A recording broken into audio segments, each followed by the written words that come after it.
Leeds on the offensive straight away. Jack Harrison here. Jack Harrison bringing the ball forward. He's played it into Pablo Hernandez, edge of the area. Hernandez goes for goal! What a start to the game! 17 seconds on the clock. It's got to be one of the quickest goals of the Sky Bet Championship season.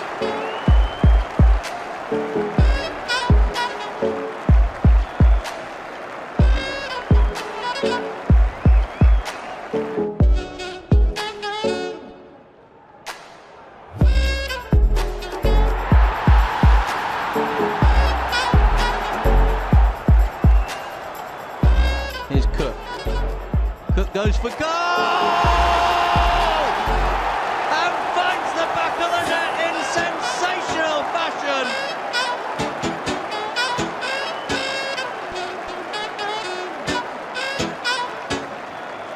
Jones now for Leeds. And McNabb only half stopping him. Jones getting it across. And Clark going in! And Alan Clark has put Leeds ahead!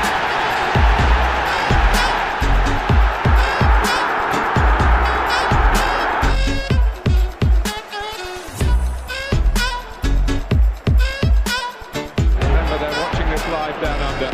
Mark Viduka is a sporting god in Australia, and now in West Yorkshire. There he is again. It's Viduka. It's four.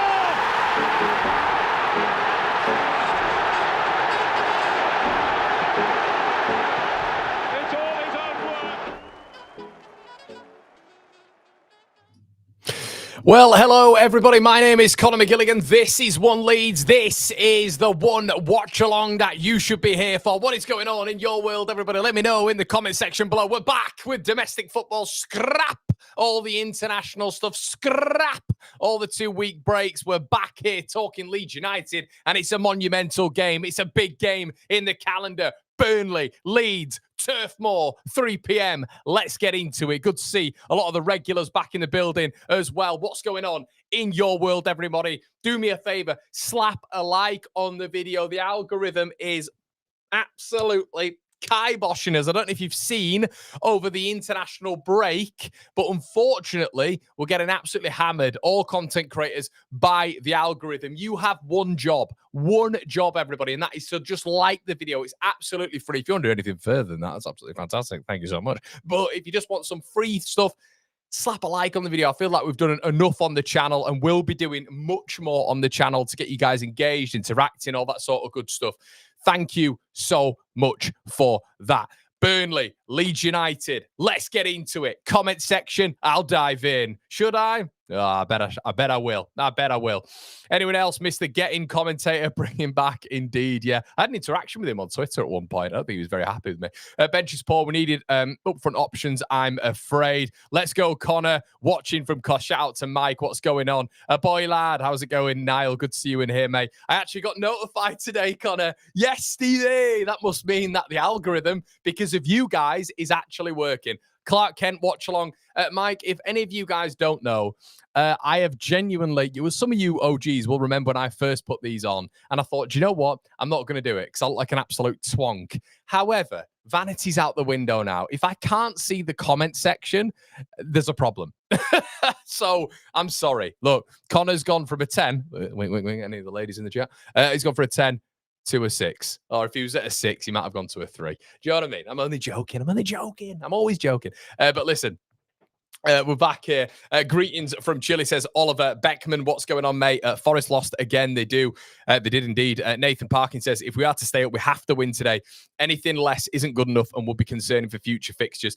Let me just get into that with what Nath said there. And shout out to you, Nath. I know you're here a lot of the time, buddy. I completely agree with you. And I think what it is with maybe our fan base to a certain extent is it's the added pressure of which they do not want to admit that this is a must-win game. You know, there's a lot of it. You know, we spoke to Burnley Joe the other day. It's not a must-win game.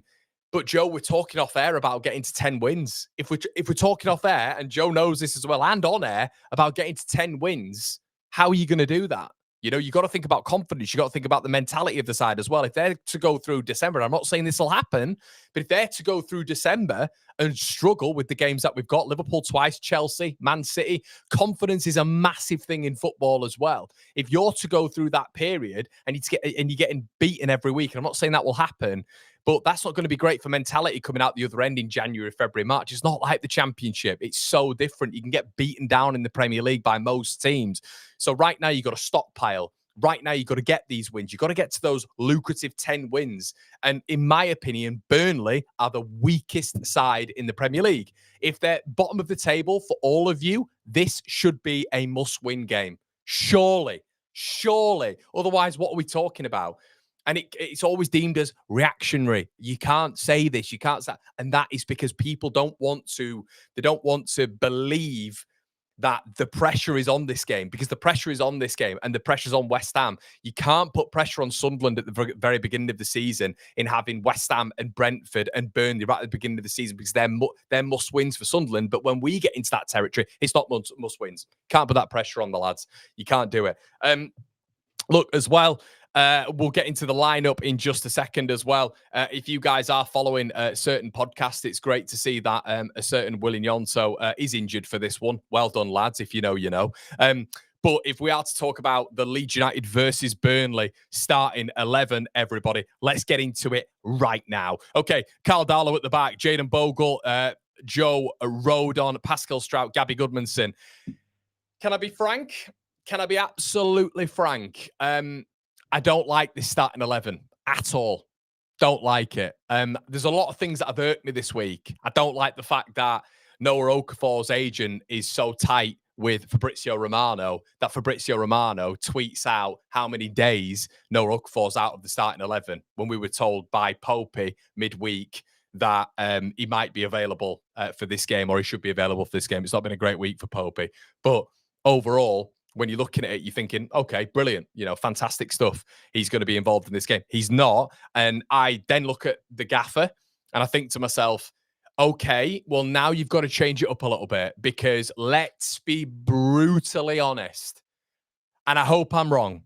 And this is the thing on this channel. We can all admit when we're wrong. We all admit when we're right, all this sort of stuff. And you can say you're right. You can come on and go, yeah, I was right about that. You don't need to point the finger and say, ha, ha, ha, ha, I'm right, you're wrong. But listen, when it comes down to the starting 11,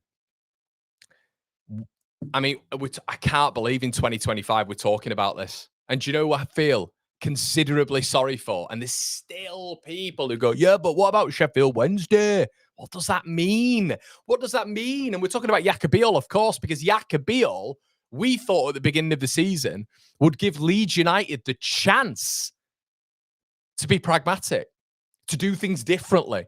With the three that we have at the back, operational, in two systems, we can go to three at the back. Bring Yaka in.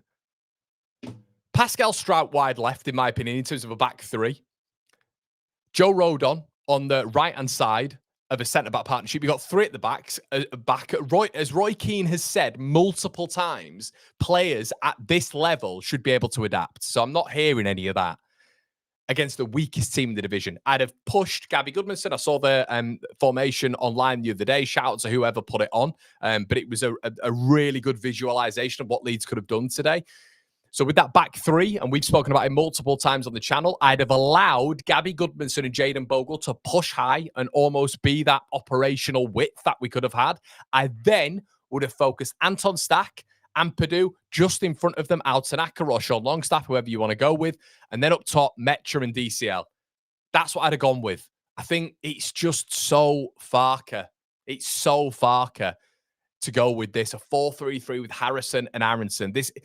What it says to me is the production with Hartman at left back and Carl Walker at right back is going to be quite null and void from the left and right hand side. And it's not to be negative. I'm constantly in here at the start of any match day saying Leeds are going to win the game. I don't mind it. I'm positive about the lineup. This lineup, it just, for me, and I know a lot of you are going to get upset about this because I have to come in with this whole passion merchant vibe and say, we're going to win the game. We're going to do it. We're going to do it without any real fundamental logic behind it. I look at that 11. I like sort of 2/3 of it, but I can't understand why you wouldn't include Yacobiol in this team. I can't understand it. And a lot of people will say, well, Connor, he's never going to change system. Why? Why can't we? Why can't we try something a little bit new? Last season we played a 4-2-3-1. We're now in a 4-3-3. You know, in pre-season we tried a 3 at the back. There is fluctuation there. Of course there is. So I just think to myself, he could have done it today. I think Dominic Calvert-Lewin and Metro up front, matching up with, you know, obviously Burnley's back line as well. Presumably they've started Esteve and Ugachukwu, who's not going to be centre backs. That's wrong. And Twanzebe. Ugachukwu, who's going to be in the middle with Florentino Luis. I don't look at their starting 11 and think, oh, that's scary. I really don't. And I think there's something here for Leeds today. I'd just loved us to really start with the best chance. And I think an additional centre-back at the back would have enabled Leeds to flood forward with the wide options, and then DCL and Metro up top, us going long, playing off those two. I think it would have worked. I just think with Harrison and Aronson, a tired Aronson as well, coming back from the States only like yesterday, I think it was, it just doesn't scream to me that it's the most potent Leeds United front line, which is a slight worry. Okay, let's get into a couple of your comments. Let me know in the comment section below as well if you guys think I'm completely off the mark. Obviously, you know, we bring up comments. They've just got to be respectful, of course. Can we get the likes in on the video as well, everybody? We've got 500 of you in the building. We are now back for about 4 weeks, thank God, without that international shite. So brilliant stuff. Bob Young says, Postecoglou sacked by Forest. Is that true? That's slightly annoying. I'd have liked him. Yeah, it looks like you guys are all saying the same thing. Oh. Do you know what, Josh? I'm happy for him. I'm happy for him. You'll see many people on this, unfortunately, on the social media, the YouTube world, who just want him to fail. Not me. I just want him to do well. Why do I want him to do well? For Leeds.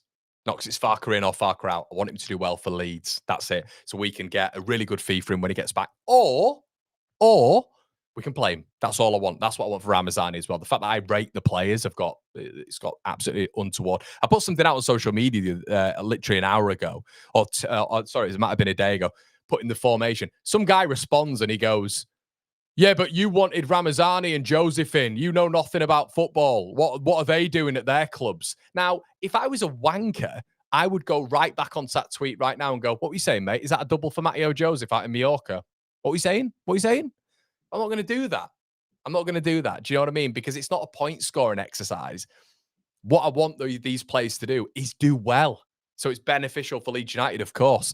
John Evans says, you've got it spot on, mate. Farker won't change. It will cost us. Helen says, and sacked. Michael says, as predicted, Farker won't change his tactics. RE personnel, you only get in above his favourites. If there's an injury, God help him trying to get anyone on loan in January. Keep getting your comments in. I feel you, Connor. You honestly didn't expect a change in formation, though. Nath, I get that, mate. And you're right. You bang on the money. But I feel like I get told that every single time. And that's not your fault, Nath, by the way, mate. Because I agree with you, Farker's never going to change. So what's the point in trying to direct a narrative that we should play another formation? Well, it's for the subject of conversation. We always encourage discourse, debate, discussion, and we always try to think to ourselves what would be the best for Leeds United right now. For me, I don't go down the mantra consistently that Daniel Farker is the be-all and end-all, and his word is tip of the top, and I can't question it. We as a community, including you, Nath, will always say, well, I think this would work. I think this would work. I'm not saying I'm a manager, I'm a coach, but with the players we've got, with the attributes they've got, I think this would work. It's not one of those things where it's like, fair enough, we'll just go with that then, because that is just not critical thought. It's not intelligent thinking from my perspective, I should say. You would have done it if we'd have had a top half side. Pascal has been superb. He doesn't need to come out. I wouldn't have took him out, mate. And just been sacked, not given the chance at Tottenham after winning the trophy and brought into Forest under difficult circumstances. T Drinker says, good luck to Leeds today. Thanks, mate. Starting with Aronson and Harrison, may have started with 9 men with those 2 frauds. Tim says, hi, Connor. 9:40 a.m. Traveled over here to Philadelphia. Come on, Lee. Shout out to you, Tim. Hope you're having a good time, buddy. Helen's in the building. Hi, Helen. Member for 21 months. Shout out to you, Helen. DC James playing a part today. Helen, I'll be honest with you. I've not seen the bench, and it's upsetting me that some people are mentioning Al Tanaka. Hold on. Tanaka better be in this squad. Let me just have a quick look. Leeds United starting 11. Let's have a quick look. Because you only get, so we've got Perry on the bench, James, Peru, Tanaka is in the side. Yeah, so it's a relatively strong bench up against Burnley. How many game changes are there? We've probably got 3, maybe 4, which is a positive sign. Perry is in the squad. From what Farker was saying the other day, I was thinking to myself, I don't actually know if he's going to be in the squad, to be honest with you. Tanaka being on there is important. Justin, if you wanted to push Bogle up, or if we were defending a lead, bringing Justin on with Bogle, which I think Farker enjoys putting like 2 left backs on at some stage, and right backs might be sort of artillery going forward as well. Who knows? But I do see James getting on at some stage. I think it's this is probably, if I'm honest with you guys, it's probably going to get quite insufferable quite quickly. Just in terms of not Leeds' overall performance, and not Leeds not being in the game, but I'm talking about the production out wide. And with Jack on the left, I think it would have been a better option to put Jack on the right so he can cut inside and deliver balls. On the left, he has to beat a man. He has to beat a man to deliver a ball. To get anywhere near the box, he has to beat a man on the man's strongest side, which is Jack Harrison's left-hand side, beating a man on Kyle Walker's strongest side, which is his right side. So Jack's going to cut inside a narrow play. What I would have liked, Hartman's strongest side is his left side. So if you put him off balance and cut inside, which wingers do nowadays, you see Amari Hutchinson doing it a lot, don't you? In general, I can't think of many others, off the top of my head. Just the inversion of wingers is a big thing nowadays, isn't it? We've seen it with Willie Nyonto off the left. But if you're able to put Jack Harrison on the right, that is the advantage Jack gets, because he's got no pace. He's in my opinion, on his favoured side. He's apart from the step over, he's not really got any technical efficiency. So get him to cut inside on the right hand side and put the ball into the box consistently for DCL. Make Hartman off balance in the 1v1 defending. Perfect. Now what we're looking at is for Jack Harrison to get the ball into the box. He's effectively going to have to beat Kyle Walker, or deliver some beautiful balls from deep.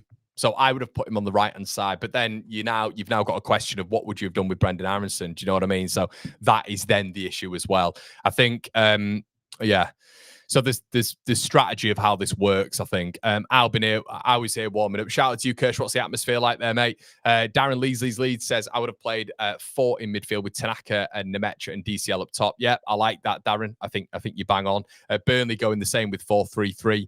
Good morning. Andrew's just got sacked. Shout out to you, Amy. How's it going? Steve says, if we get 3 points today, Fark out brigade will... Oh, fucking hell. Fuck me. Oh, God.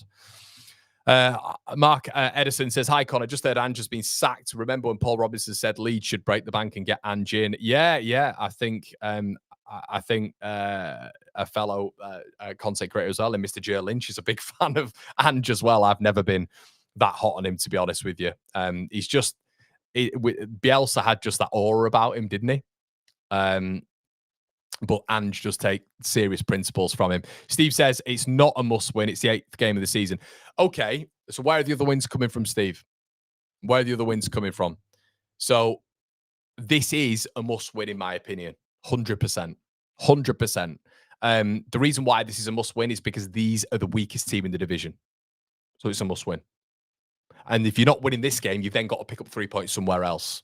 So in the Premier League, with how good it is right now, picking up 3 points is like gold dust. So in my opinion, this is a must win. And let me know in the chat if you guys think it is or it isn't. But for me, this is a must win. If you're going up against the weakest team in the division, you have to beat the weakest team in the division, in my opinion. And that's where standards and expectations have to be up here, not down there in the gutter. And I think pressure... this is a pressure game for me. And as I've said, the goalposts can't be moved. At the very beginning of the season, there was lots of people saying Sunderland have to beat Brentford. They have to beat West Ham at home. But and they're must-win games for Sunderland. I remember that on my channel consistently. And the reason I'm bringing them up is because they've had these must-win games. They've won these games and they've lost these games as well. Okay? When it comes to Leeds United, the goalposts can't be now moved. It can't be, oh, no, it's not a must-win, actually. Now it's too much pressure. No, these are. Otherwise, you have to make up that win potentially against a Tottenham or an Arsenal or a Villa later on in the season. These are the games that you have to win, in my opinion. And if you don't win this game, you've got to beat West Ham at home. That's where I'm at. And then the reason and the context behind that is because you look at our November and December run and you'll look back at this and say, we should have got 3 points against Burnley, in my opinion. Would you take a draw? It depends. It depends. Optics-wise, no. Optics-wise, no. Context-wise, the games that we've got coming up, no. A draw against Burnley, it wouldn't surprise me. It really wouldn't surprise me. It's a very similar game to what we were playing last season, if I'm honest with you. But for me, with what Steve's saying there, to completely categorize it as a not a must win, I think is, Steve, I'll be honest with you, mate. I think mentality-wise, it's quite weak. I think you've got to go out there and you've got to beat a Burnley. You've got to set that standard, in my opinion. It's defo a must win. Darlow as well. Just say, "Oh, Steve, it's on here all the time, mate. I'm gonna get on the data provider." It's not me putting the flag up there, mate. I know he is. Paco Mac says that's a bit arrogant saying Burnley are the worst team in the league. If they win us today, where does that put us? Well, I mean, it's just my personal belief. If you want to put Leeds as the worst team in the league, I'd say Burnley were the second worst team in the league. So if they're the second worst team in the league, optics wise, Leeds should be beaten. Or you know, if we're targeting wins, then it's got to be Burnley, hasn't it? If you think there's a worse team than Burnley, fair enough. But I would look at them as at least we're the worst. They're the second worst. But I don't think we're the worst team in the division. So yeah.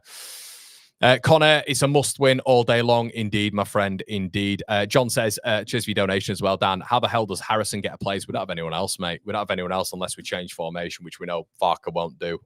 So, yeah, it is what it is, mate.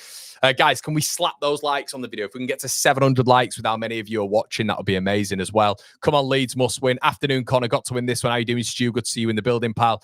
Stevie says, cannot understand our fan base. These next few must collect 7 points in perfect. It's a good run of fixtures for Leeds. It's a good run of fixtures for Leeds. So if you've got Burnley, if you've got West Ham, if you've then got Forest in your next 3, Brighton's a bit of a free hit, I think. But if you've got them, and then you're rolling into massive games, like big games against a lot of the top sides. One to look at today's Ugachukwu, who I wanted in my 7 picks in the transfer window.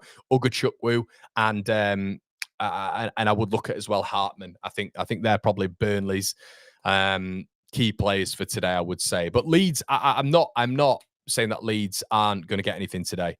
Are not going to get anything today. But I think production-wise, I would have liked to have seen maybe Farker switch it up in terms of formation with sort of 2 weeks working with the squad in the international break. And a lot of people just say, he can't do that, Connor. And I don't know why, as a manager, you can't do that. And it's not a Farker in or a Farker out thing. I think a lot of my community, I think a lot of you guys are in the middle when it comes to it. But I'm going to go with a 2-1 Leeds win today. After saying there's going to be no production. But even if he brings on Metcha, like I think if Dominic Calvert-Lewin isn't scoring today, I don't know about you guys. I think if he isn't scoring today, Dominic Calvert-Lewin, and he's missing chances, I'm genuinely looking as well at bringing Metcha in. I don't think, and as much as I love DCL, I don't think it can be a consideration consistently just to have him up to hold the ball up. I think we need a little bit more. And there's been Bournemouth misses. I'm not taking completely out of categorization the Sheffield Wednesday misses and the Tottenham miss. You know, so he needs to, if he's not got an opportunity today, he needs to bury it for me. It can't just be a case of, oh, well, he holds the ball up. It's not good enough. Even though I am a big fan of him, and you guys know that. Right, we will get the manual clock up. We will get the first half nearly rolling, everybody. If you haven't looked at this before, when it comes to myself, we get the old clock. Actually, we're not going to put that clock up. We're going to put this one up. It looks much better, doesn't it? Much nicer. When I get going on my stream, you can just click this, or you can, if you've got, does Sky do the pause thing anymore? I'm not sure they do, but yeah, you guys can align yours up with mine, which is good for you guys. 1-0 win. Get your score predictions in, everybody. 3-0 Leeds win. Rises, let's be real, we need 6 points next 2 games. End of November, we have City, Chelsea, and Liverpool twice in November. Come on, at least our defense is intact, even if we can't score. True. I am Spartacus. Kind of the thing that would annoy me is if we draw or get beat today after the match is for Farker to say, well, yeah, well, we know that's coming though, mate. We know that's coming. Like as much as you know, it is what it is with Farker. We know he comes out and validates what he says like a lot. So that wouldn't surprise me, mate, whatsoever. no matter what the score is. Puffy Dark says, my head instantly fell after seeing Harrison and Aronson, but I hope they prove me wrong. It's a fair thing to say, mate. 6-1 Leeds, 2-0 Leeds. Synchronise your watches, everybody. Thank you. Cheers, John. Always here and always noticed. Tracy, Leeds 3-1-4-2 says, Amy, 1-0, come on Leeds. Yeah, I'm going to go with a 2-1 Leeds win. Deck's in the building as well. That hoodie is nice. Concierge, mate. Charge you enough, don't they? Deck, I think you got your old. There you go. Deck got his OK jersey. It's good quality in it, guys. And honestly, OK jersey, you get a code if you put Leeds in checkout with me. You get 8. I think it's 8% or 10% off. Well worth it. Deck will tell you we've done 8 giveaways on the watch-alongs last time out, and I'm telling you, it's proper quality. Really, really good stuff. So make sure you check those guys out. Link in the description below. We've got all our sponsors as well, all available in the link description below. Link in the description below. All offer something completely different as well. Well worth it. That's why we sign it up as well. We sign up at the very beginning of the season with 4 or 5 sponsors that we know are going to help you guys out in various ways. Let's go through the lineup anyway, shall we? Today, okay, we've got Burnley. There you go. It's adapted a little bit. We've got Kyle Walker at the back, Twanzebe, Esteve, Hartman, Ugachukwu, Florentino, Louise, who Leeds will link to in the midfield. You got Brun Larson on the right-hand side, Josh Cullen, who I don't think will be playing in attacking midfield. He'll be a little bit deeper. I think Ugachukwu could push up, to be honest, in that 8 role. You've got the in-form Jaden Anthony as well on that side. And interestingly enough, they've got Zian Fleming up top as well. Let's move on to the mighty Whites. Leeds United with Carl Darlow in net, Jayden Bogle, Rodon, Strauk, and Gabby Goodmanson comprising of the back 5. The 3 in midfield, Sean of Longstaffshire. You've got Ethan Ampadu, the Welsh anchor, I said there, everybody. And Anton Stack, who has been one of the lead chance creators in the Premier League so far this season. And up top, you've got Brendan Aronson and Jack Harrison sandwiching Dominic Calvert-Lewin. Let's get into proceedings. With Aronson and Harrison, I'll take 1-0 Leeds every day of the week. Oh, so would I, mate. Matteo Joseph, 2 goals. Yep, indeed. Sorry, it is going to be a 2-0 win for LUFC, Connor. Don't say sorry. Don't say sorry, Vendrick. I think that's great. Make me a very happy man, mate. I don't want us to. What do you mean? Do you think I want us to lose? 3-1 Leeds says Carl Zanetti. The best name so far. Who's got a better name? Who's got a better name? Kyle, I'm a little bit more going with you. You're not related, are you? Hold on, Kyle.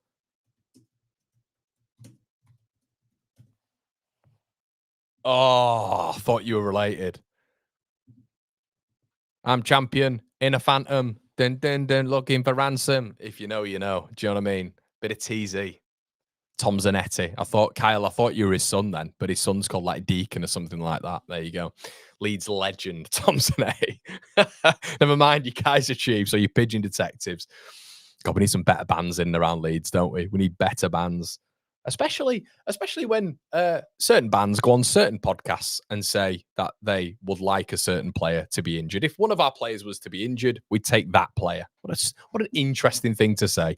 Right. Okay. Have we scored yet? We haven't. As I say, everybody, we had on the team huddle as of right now. So, yeah, we will get moving ASAP. Yeah, on both my streams, very legal streams, we are on the huddle, so I will let you guys know when we are there, but we should be there pretty soon. Leeds United just limbering up now, and we're getting to the, I think, yeah, we're going to turn my notifications off, and Leeds are kicking off, everybody. Dominic Calvert-Lewin, oh no, it's not, it's Sean Longstaff, and I think we're going in 3. Do you know, I saw Anthony Taylor as well. I saw Anthony Taylor at the gym the other day. How mad's that? And we are... Okay, we're doing the... I didn't expect that. Listening from Gran Canaria. Shout out to you, Mike Todd. My bro grew up with Tom Zanetti. Mate, I thought it was Tom Zanetti's kid. And off we go, everybody. Longstaff kicks off. Come on, Leeds. Come on, boys.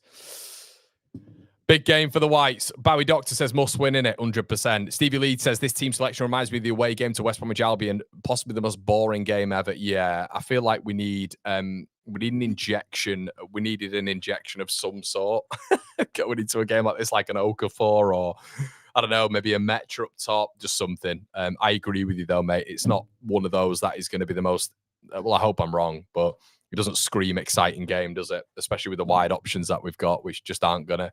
Well, I hope they do anyway. But attacking potency, I don't think it's going to be at the primary suit of Leeds United here. But to be fair, there's been a lot of good games that Leeds have had against Burnley. A lot of good games, especially in recent time. Let's not forget the 4-0 win in the Premier League last time out, the Rodrigo double.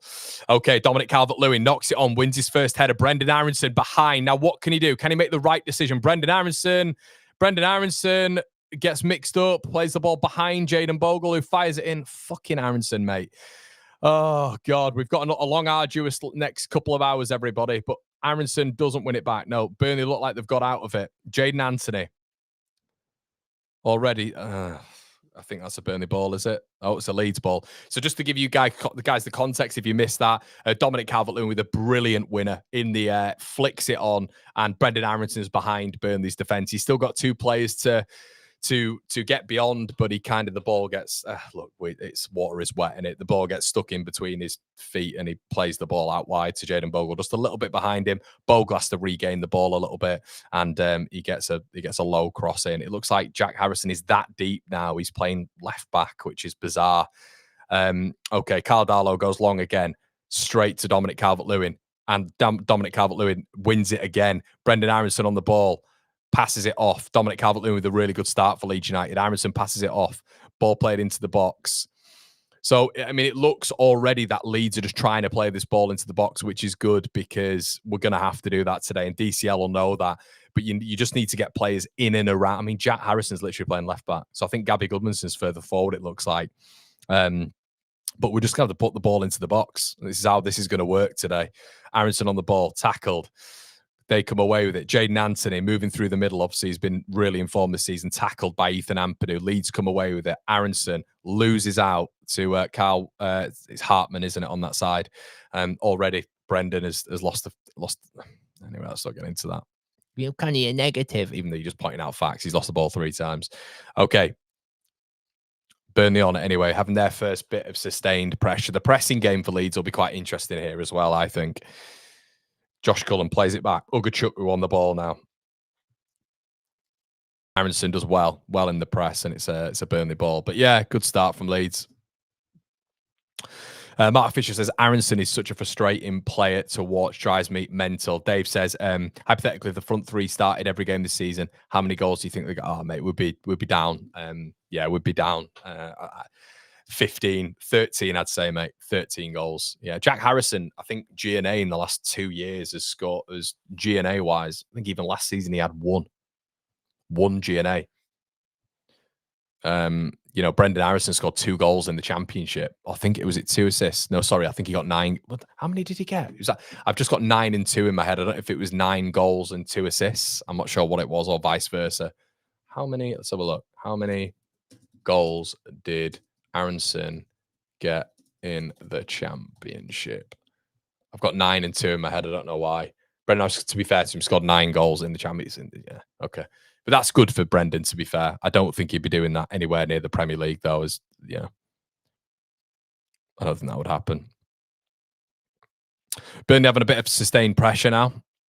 Cullen, Ugachukwu, just in Leeds' half. Jayden Anthony. As I say, the pressing game's interesting here from Leeds. Leeds just appear to be in a bit of a low block here. Twanzebe on the ball.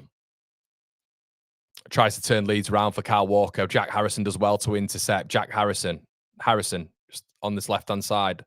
Fucking hell, man. I don't know what you're doing. Jack just runs it out of play. I don't understand. He's so, there's no confidence when he goes forward. This is what I don't get. This is why I'd have preferred him on that right-hand side, because it's just get the ball out your feet and just cut the ball inwards to Dominic Calvert-Lewin. That's all it is. Right, Kyle Walker, got a bit of room to run into here. Walker plays the ball inside. Louise, Aronson does well to intercept. Now, can you just get rid of it? Aronson does well. Well done, Brendan. Did well there. But yeah, the thing is with Jack, getting across that halfway line now, especially running with the ball, he just has no confidence. There's 0 confidence with Jack. So you're expecting him to I don't know. I think Gabby Goodmanson is more potent in the attacking third than than what Jack is. But Leeds doing okay. I mean, yeah, doing all right. We just it's 5 minutes in. It's just going forward, and Dominic Calvert-Lewin does well. Ampadu, Longstaff. I think one of the midfielders needs to just literally play off DCL.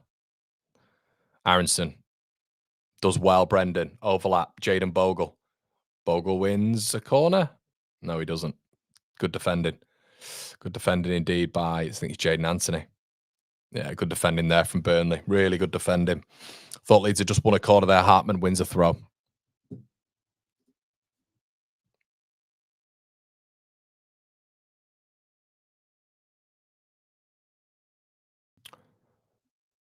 JJ, is Sunderland winning? Is Sunderland actually winning? Let's have a look. Sunderland. Are they losing? Can't tell by your thing. I can't tell. Presumably Sunderland are beating Wolves. Okay, ball played out wide anyway. Brun Larsen. Cullen. Florentina Louise lines it up. Wide. First shot of the game. Louise from about 40 yards, which was never going to touch the goalkeeper. But first shot on goal, 7 minutes in, to Burnley. It already does scream of that game at Burnley, like the one that we had last season, in terms of just the lack of quality. As I say, 7 minutes in, there's been nothing there. Like, look at how fraught some of the games that we've been playing are, and how frantic they've been. Yeah, doesn't feel like that at the minute. Strauch, Darlow, chip ball from Carl. It's a bad kick from Darlow. Straight to Burnley. Should have done better. Leeds win it back. Longstaff. I think that Leeds' biggest attacking threat in this game is going to be Jayden Bogle. I think we've seen that already. It literally is Bogle. And we say that most weeks, don't we? In terms of how good he can be on that overlap and this production level. But I think our best attacking outlet in this game will be Jayden Bogle, if I'm honest with you. And here he is. Bogle on the ball. Lovely ball inside to Anton Stark. Aronson, can you pick the right pass? He's fucking fallen over again and lost the ball. Stark wins it back. Stark loses it. God. Up Leeds win it back. Bogle. God. Bogle chips it into Dubravka's paw. It's just that lack of quality in the final third. There's options there for Leeds. So, we've got into a good territory there. It's just poor decision making again. Kyle Walker on the ball. Louise tries to put it round the corner. Zian Fleming falls over. Can Leeds get something here? Aronson. Leeds definitely the stronger team, but it's just we're sloppy on the ball. We're just sloppy, really sloppy in taking care of that ball. Leeds United, come on, we're better than this. This is where it's annoying, because we're better than this. Okay. Ugachukwu. It's going to go down here, I think. He's going to go down, and it's a foul. Stack, stupid, bumbling tackle again. Similar to what we saw against Bournemouth at home when Semenyo rocketed it under. It was either Longstaff there or Anton Stark, but I think it was Stark just bumbling into him. It is a foul. Burnley free kick about 30 yards out. Ugachukwu did really well there, travelling with the ball. Strength held off. Fucking hell, Stack. Ampadu was literally jockeying him there in the right way. Was jockeying him in the right way for a centre-back to then come and collect the ball off Ugachukwu. Stack just bumbles into the side of him and gives away a free kick. It's exactly what he did against Bournemouth. It's just stupid. Stupid foul. About 30 yards out, giving Burnley an opportunity here.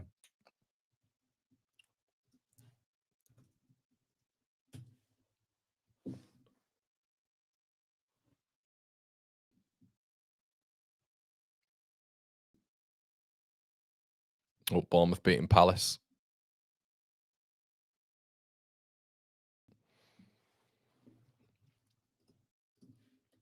Okay, so it is. I think it's Brun Larsen, I think. Brun Larsen over it for Burnley. About 35 yards out, I'd say.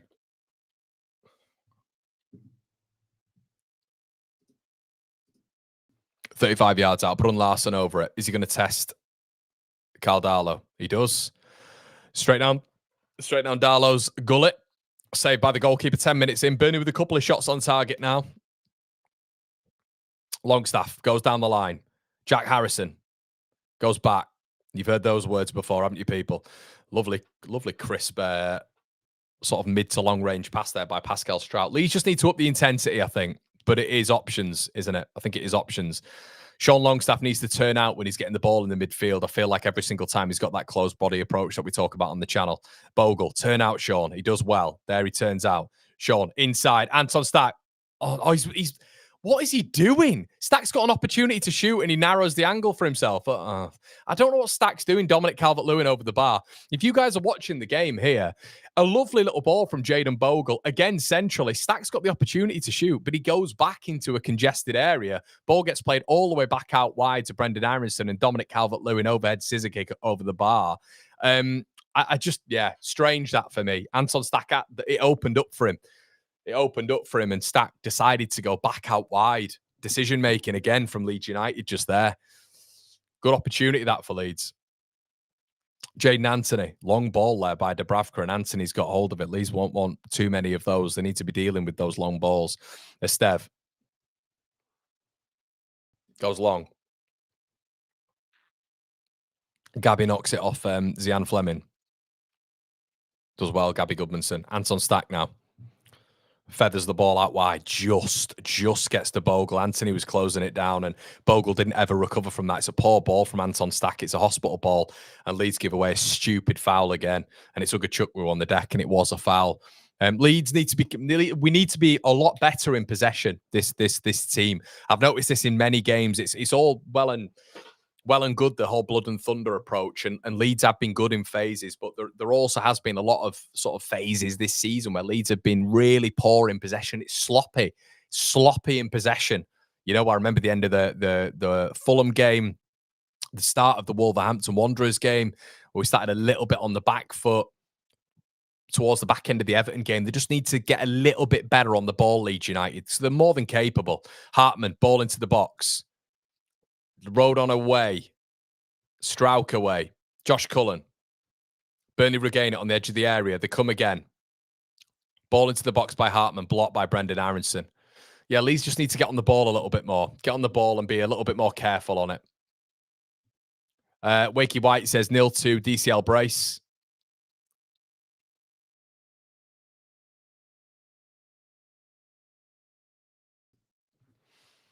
Twanzebe. Carl Walker.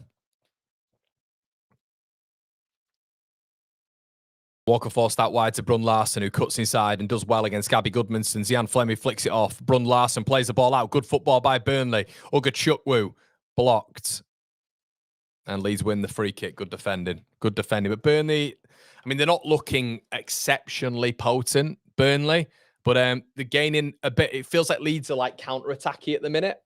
Feels like Burnley are probably, if you were to get one of those momentum graphs that we see in football, all day and every day, I'd say it feels like Burnley are a little bit on top now. Leeds just need to get hold of the ball and be a little bit more careful with it. I feel like we're giving up possession pretty easily here. Gabby Goodmanson goes down the line like that. But it is risky, but that's the reward you get, isn't it, I guess? So, you know, Leeds moving the ball a little bit more quicker than Burnley there, which is a positive. It's a positive. Gabby Goodmanson goes down the line. Ugachukwu clears it into touch. But I'd just like to see Leeds being a little bit better on that ball. Jack Harrison does well. Gabby Goodmanson. Can we take a few more risks, Leeds United, instead of just going back and lateral, I should say. Strout, back. Rodon. They just infuse us with stress, don't they, Leeds United? Or they do me anyway. Rodon. Trying to just look for those spaces that Leeds can exploit. Jack plays a lovely ball. White, excellent ball. Great run from Gabby. Gabby puts the ball in Leeds United corner. Really well done, Jack Harrison. Lovely placement of the ball. Excellent run by Gabby Goodmanson. It's the first overlap we've seen from Leeds United. Brun Larson follows him all the way. Leeds United corner. Sean Longstaff over it.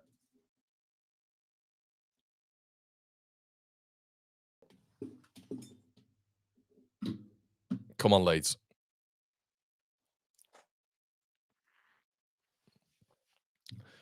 Cut a corner at Turf Moor. Come on. Let's hit Joe Rodon's head again. Come on. Longstaff over it. Ball in. Punched out by Dubravka. Oh, Jack Harrison just soft on the edge of the box. So timid and soft, man. Jack Harrison had the opportunity to like volley that or at least get possession. Anthony wanted it more. He wanted that ball more. He's so timid, isn't he? He's such a timid little nice boy, Jack Harrison. Oh, my God. Ball comes down on the edge of the box. You think, Jack, just go attack it, head it, half volley it, just get something on it. He's just, well, no, I'll shy away from it. Jaden Anthony's got more hunger than him to get the ball. It's poor. Fucking hell, Jack.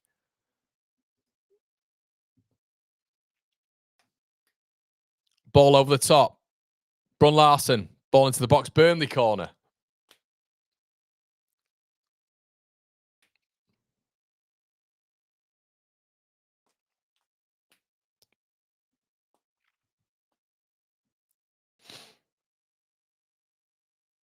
Twanzebe coming up for Burnley.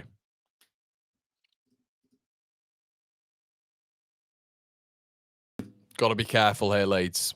Anthony over it. 16 on the clock. Ball in. Defended. Leeds, it's a poor ball in from Jaden Anthony. Leeds get it away.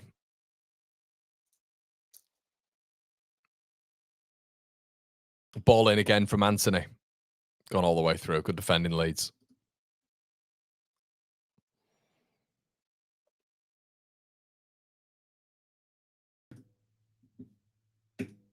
Looks like Sunderland are winning again. Brilliant result for them. So far, anyway. Brilliant result for the Black Cats. Let's have a look. Sunderland. Yeah, 1-0 up.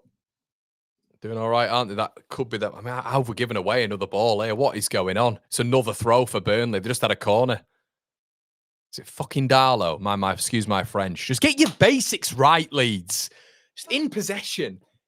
In possession. Do you know what I mean? Darlow spoons it out for it. It's just nothing more aggravating. If you're on my watch-alongs, there's nothing more aggravating than doing the basics poorly. The basics. Kyle Walker launches it in. Strauch out. So you got to get to that.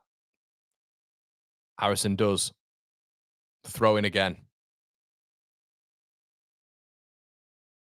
It's exactly as we thought. I mean, if it feels like if Leeds are to score, it's going to be the scrappiest of scrappy goals, just because of the lack of quality on the pitch. Exactly how we predicted it. Kyle Walker, ball whipped in, brilliant ball. 1-0 Burnley. 1-0 Burnley.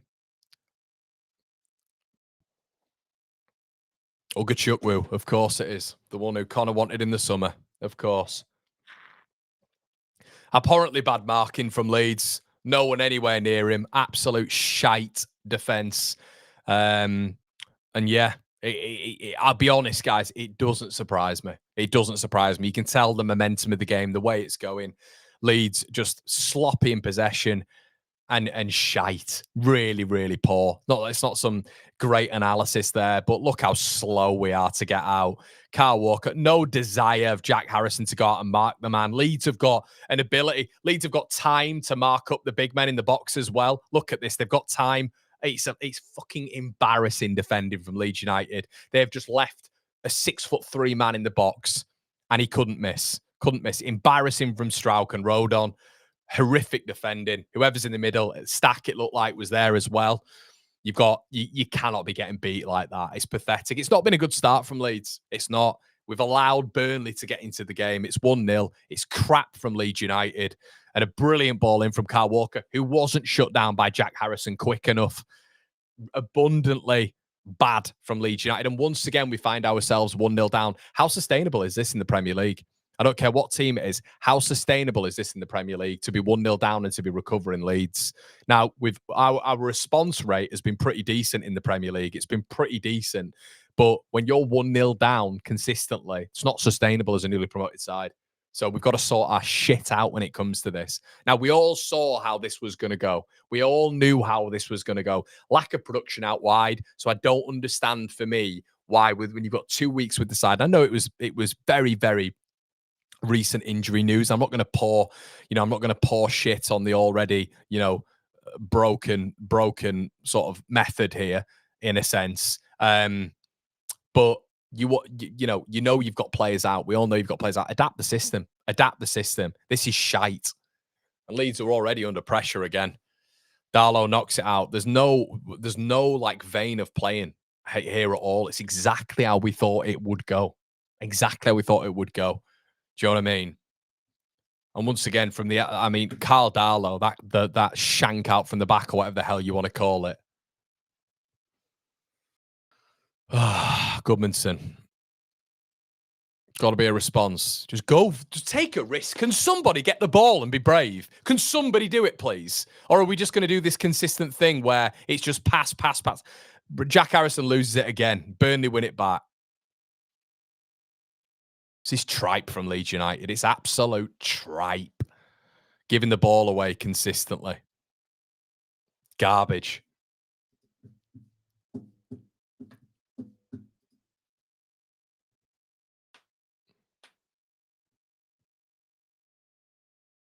We can look at that as well, that throw-in. We can look at that throw-in on the far side of which they already... I mean, look at this. Burnley are playing... Look at this.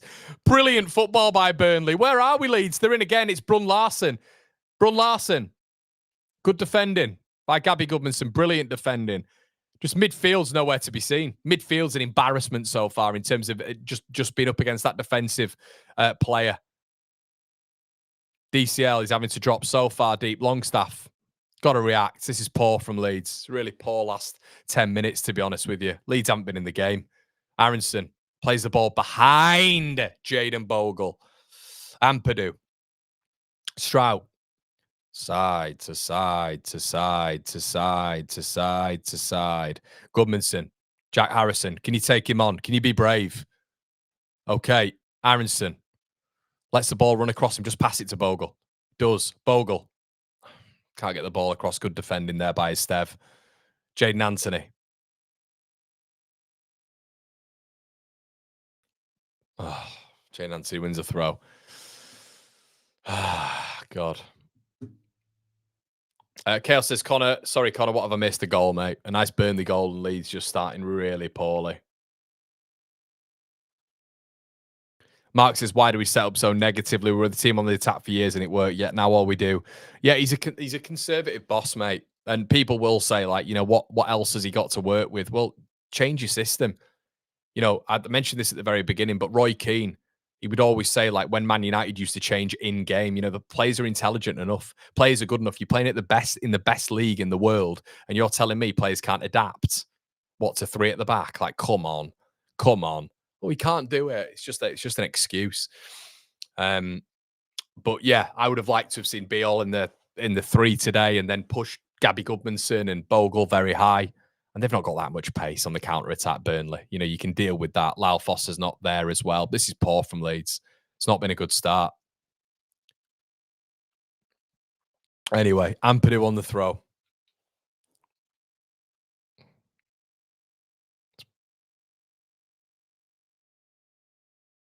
The ball hits the referee and the ref has to pull the entire game back. It's one of those, isn't it? You can just tell how this is going. By the way, Leeds, do you know what he'll blame Farker? He'll say something about Leeds' record after the international breaks. He loves that. He loves saying that. He really enjoys saying that, and it sort of deviates any attention away from him, which is always great. But Leeds as a club need to sort this sort of international first game back form out.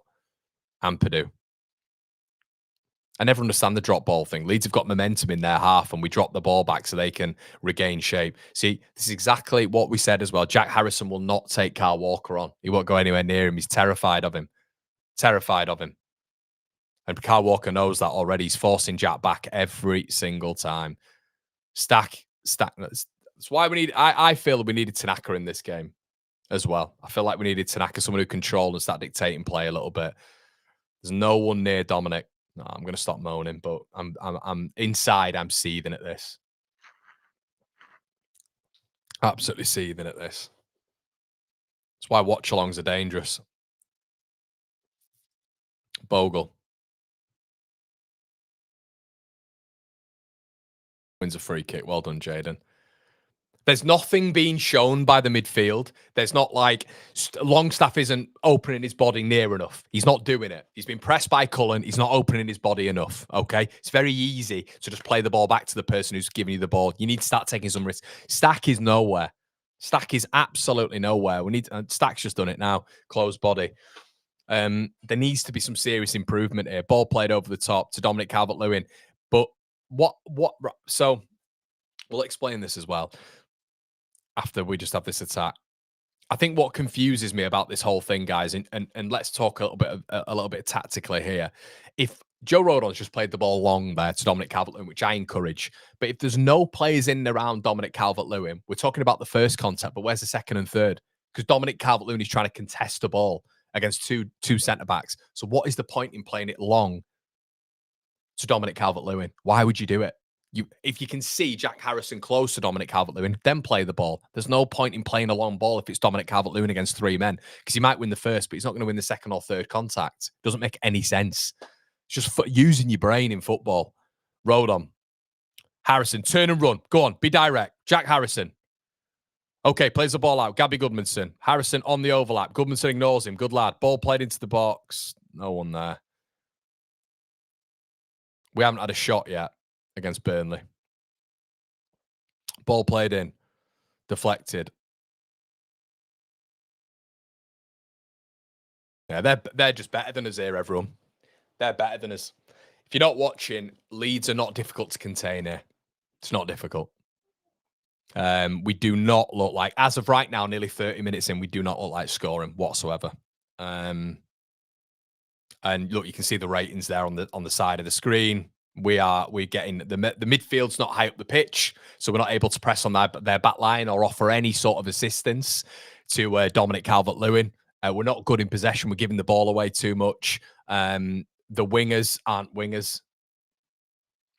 It's hard. It's a tough one. Leeds for Life says Strout needs taking out Aronson and Harrison in the same team is what nightmares are made of. 100%. This is poor though. This is a relegation performance so far.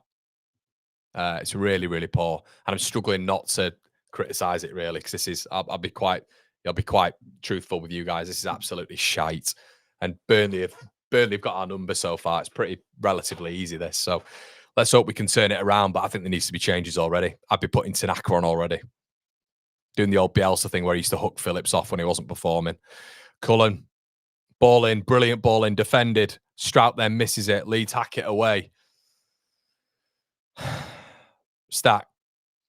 Bullied off the ball by Zian Fleming. Longstaff gives it away. Goodmanson gives it away. Harrison keeps it in against Kyle Walker. But Harrison's just so timid, isn't he? Kyle Walker will just bull him. Kyle Walker will literally just turn around to Jack and say, I'm getting that ball, you're not having it. Aronson runs into Jayden Bogle and has now hurt himself. Oh my God. So Jayden and Aronson are going for the same ball. No one says anything and they run into each other and Aronson looks like he's hurt now. So this sums it up. Fucking hell. It's just this. Just run into each other. Harrison. Up against Brun Larson. Can you take him on? Come on, take him on. No, doesn't take him on. Puts the ball on his right foot inside. Go forward. Can we go forward?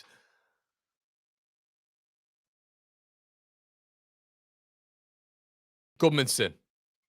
Longstaff. Stack. Oh.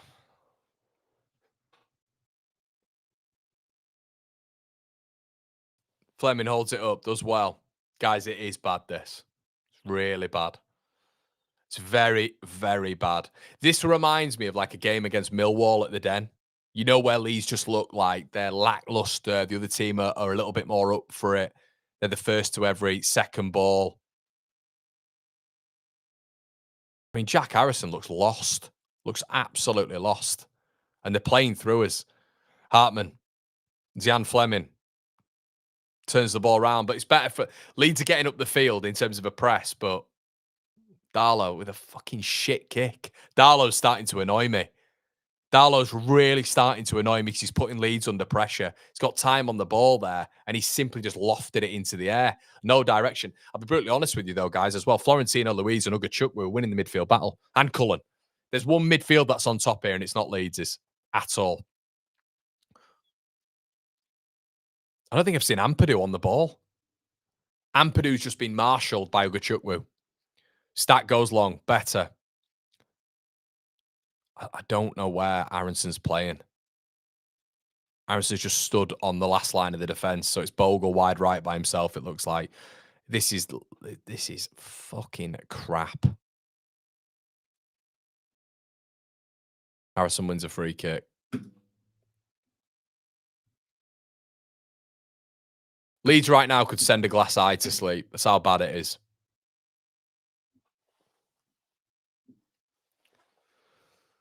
Harrison is scared of Kyle Walker.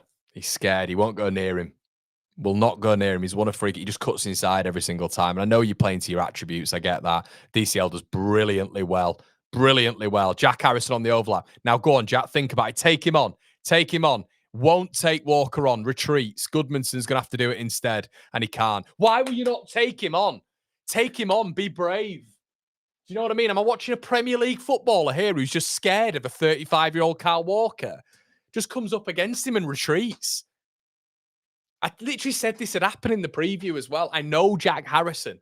I've watched him for so many years, so many minutes.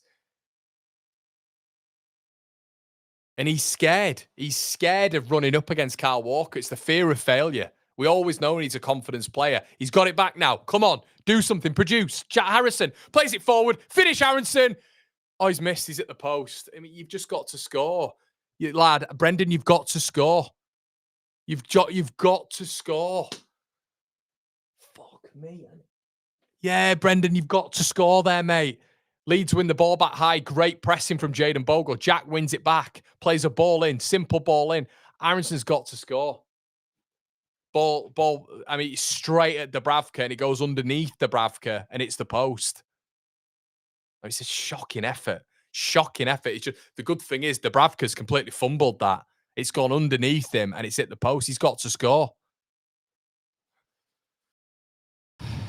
Burnley free kick. We're just absolutely fuming with this game. Fuming.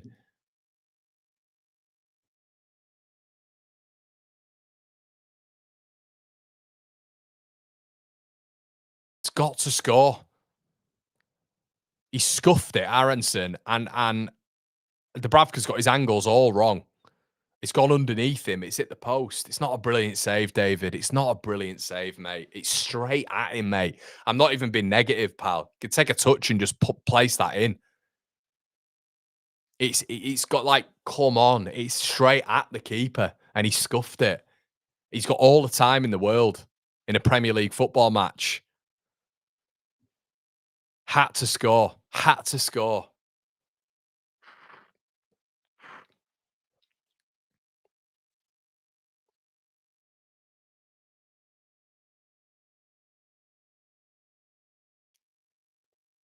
Zian Fleming.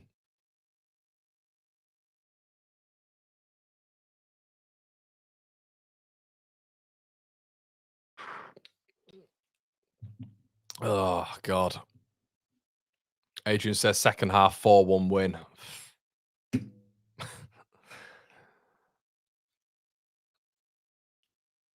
just ask you where the goals are coming from, mate, to be honest. I mean, that's the first shot on target, which I guess is a good thing.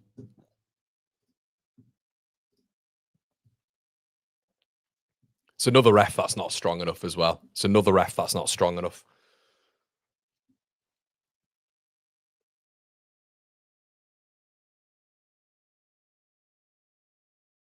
Don't know why this throwing is taking so long. What's going on here?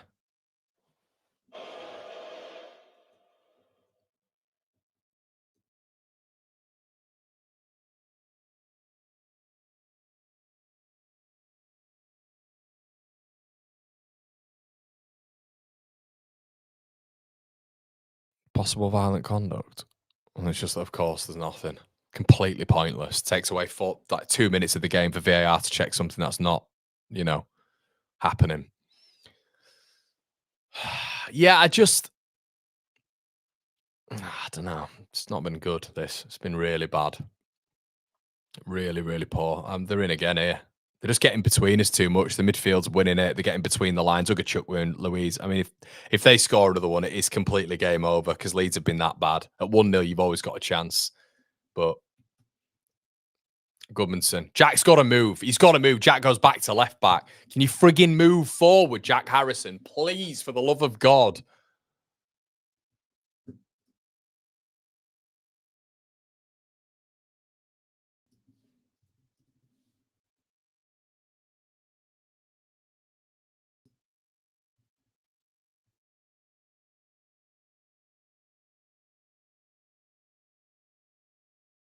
Goodmanson. Ball in the back. We've got to get Bogle, corner Leeds. Why is Tanaka not playing? Can someone tell me why Tanaka's not playing? Does anybody know? Like, the thing with Tanaka is, when you're looking at a game like this, it's the open body approach. Tanaka varies his midfield play. He's an orchestrator. He's a conductor. You're up against Burnley. Up against Burnley with the greatest of respect. You've got to have someone who's exemplary in that region. We've got enough workhards in the midfield. You've got to... Tanaka had to start. There's none of our midfielders that are showing why they should be starting in this game. None of them. You know? I mean, you've got Ampadu in there as the anchor, but for goodness sake, there is nothing in front of him. The midfield are just getting gobbled up here. In a really big game. Longstaff. Back post. Dubravka away. Longstaff again. That's fucking shite from Sean Longstaff. Absolutely awful.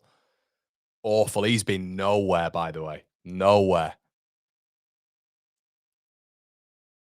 Really poor.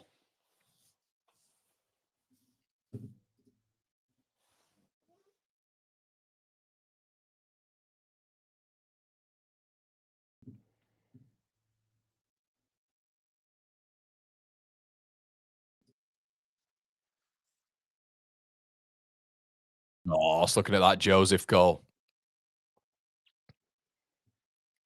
Brilliant goal by Joseph. Is he scored 2 against Sevilla? Brilliant goal, the second one. Brilliant goal. Bournemouth 2-0 up at Palace. Didn't predict that.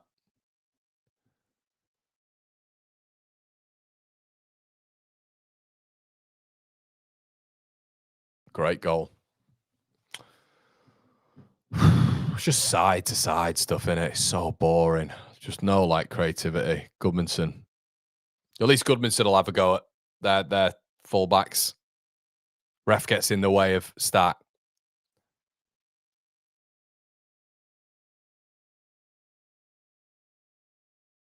Leeds. Oh, this is so bad. This is so bad. And Carl Darlow literally just nearly passed the ball to Jaden Anthony. He's having a stinker. Bogle.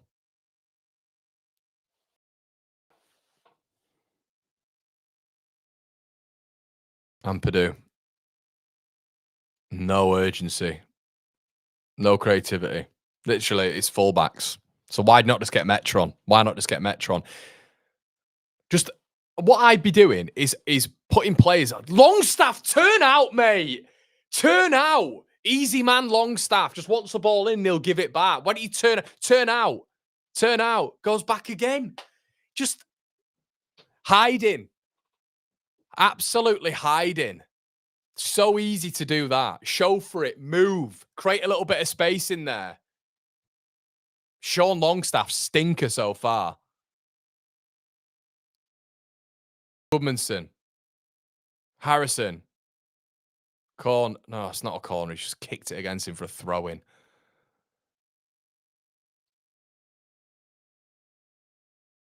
Any chance, Harrison? If you fancy it. Long throw.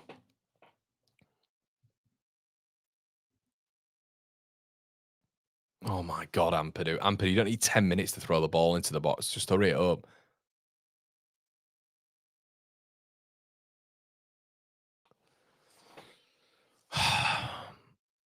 Oh, and there's stuff going on in the box. So the refs fucking stopped it again.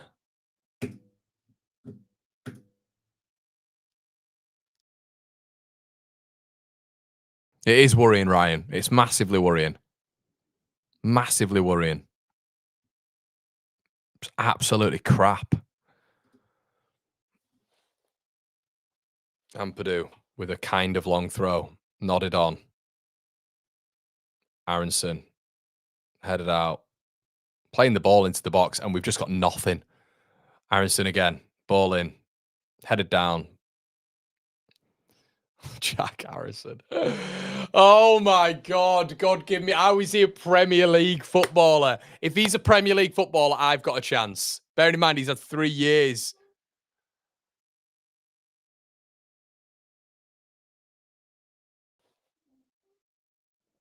Literally was always right about that. This guy. Always right.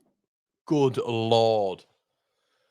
I would rather have Pascal Struijk in an attacking sense consistently than Jack Harrison. Stack. Ugachukwu gobbles him up again. Cullen. Yeah, midfield's getting absolutely bossed. Absolutely bossed. Bogle. Can we move it quicker? No, we've gone back again.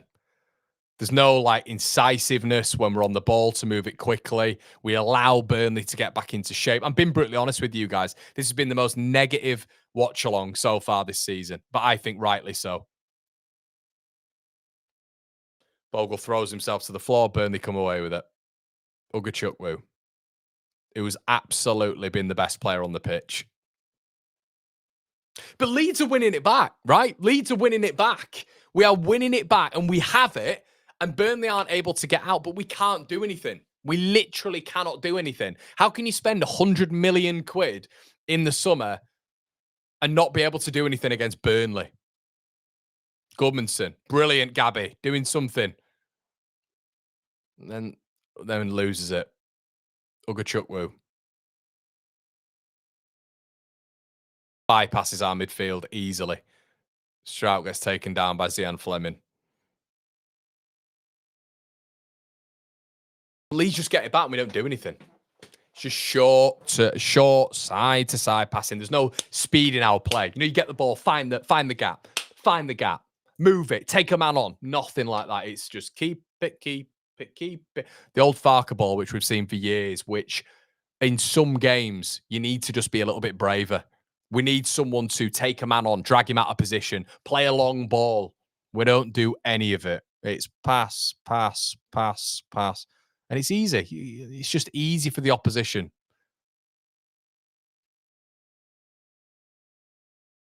It's so passive and slow and turgid.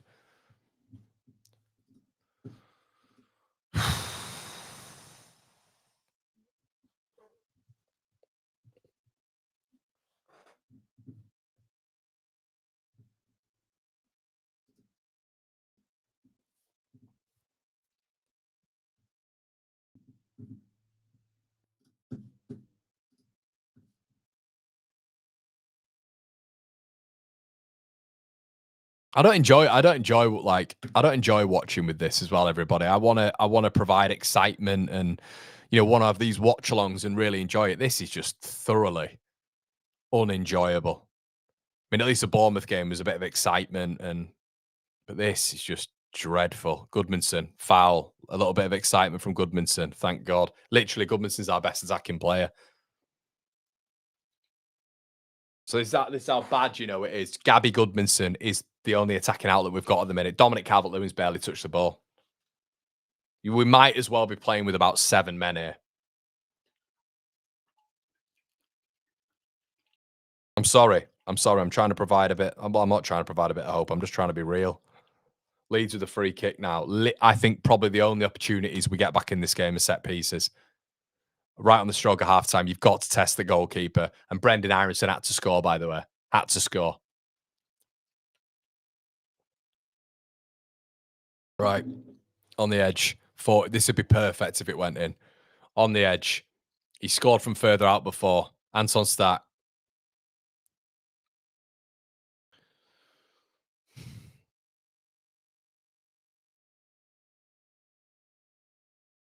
"20 yards out. Keeper saves it. It was sort of easy height for him, really. Longstaff takes the ball down. Road on. He's going to have to. Are we going to deliver the ball back in? That dickhead ref gets in the way again, and we're just playing it on the outside. Jack Harrison puts it back in, and it's just shit ball from Jack Harrison. I'm already sick of seeing Jack Harrison. I'm sick of seeing how in 2025 is he in a Leeds shirt? Oh my god. Oh.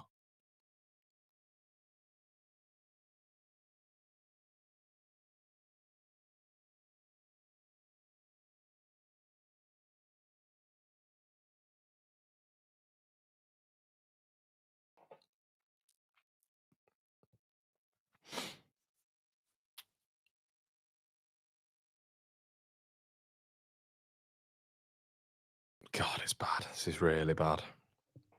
Really, really bad. Yeah, you're looking at this game, you're at least saying it's a must not lose. And Ugachukwu has been the best player on the pitch. Losing the midfield battle, everyone. That's half time. Absolutely crap. Crap. All ends up. Well, abhorrently bad from Leeds United. Yeah, I need to start hitting the bobbin soon, mate. That's probably one of the worst half of foot. That's literally the worst half of football I've watched since Burnley. Leeds, nowhere. Like, we're in it, but the potency, the lack of care on the ball, just which encompasses just the sloppiness of the performance. Tanaka had to start.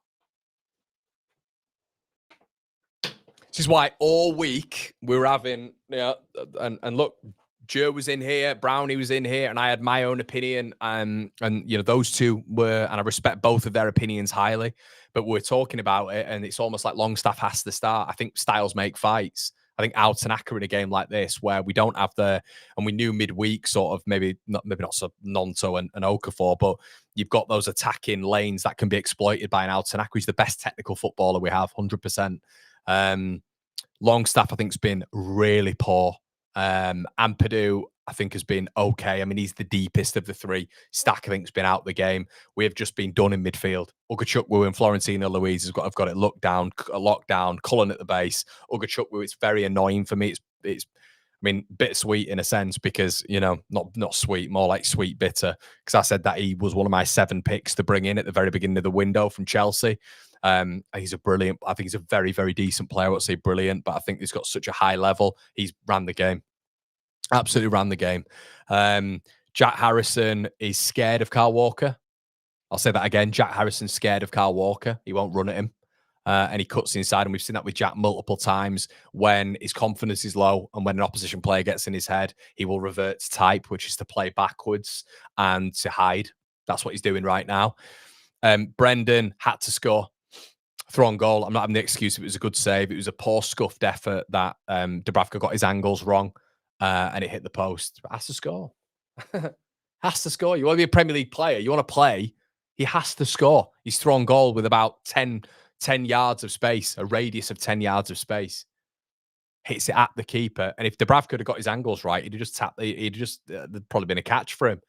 It was that poor of an effort. And the guys, I'll be honest, this is from my standpoint. Let's see. The stats might tell you something else. Not really. No. I think Leeds have looked meek, mild, and not really up for the fight. I'll be honest with you. I don't think we look up for it today.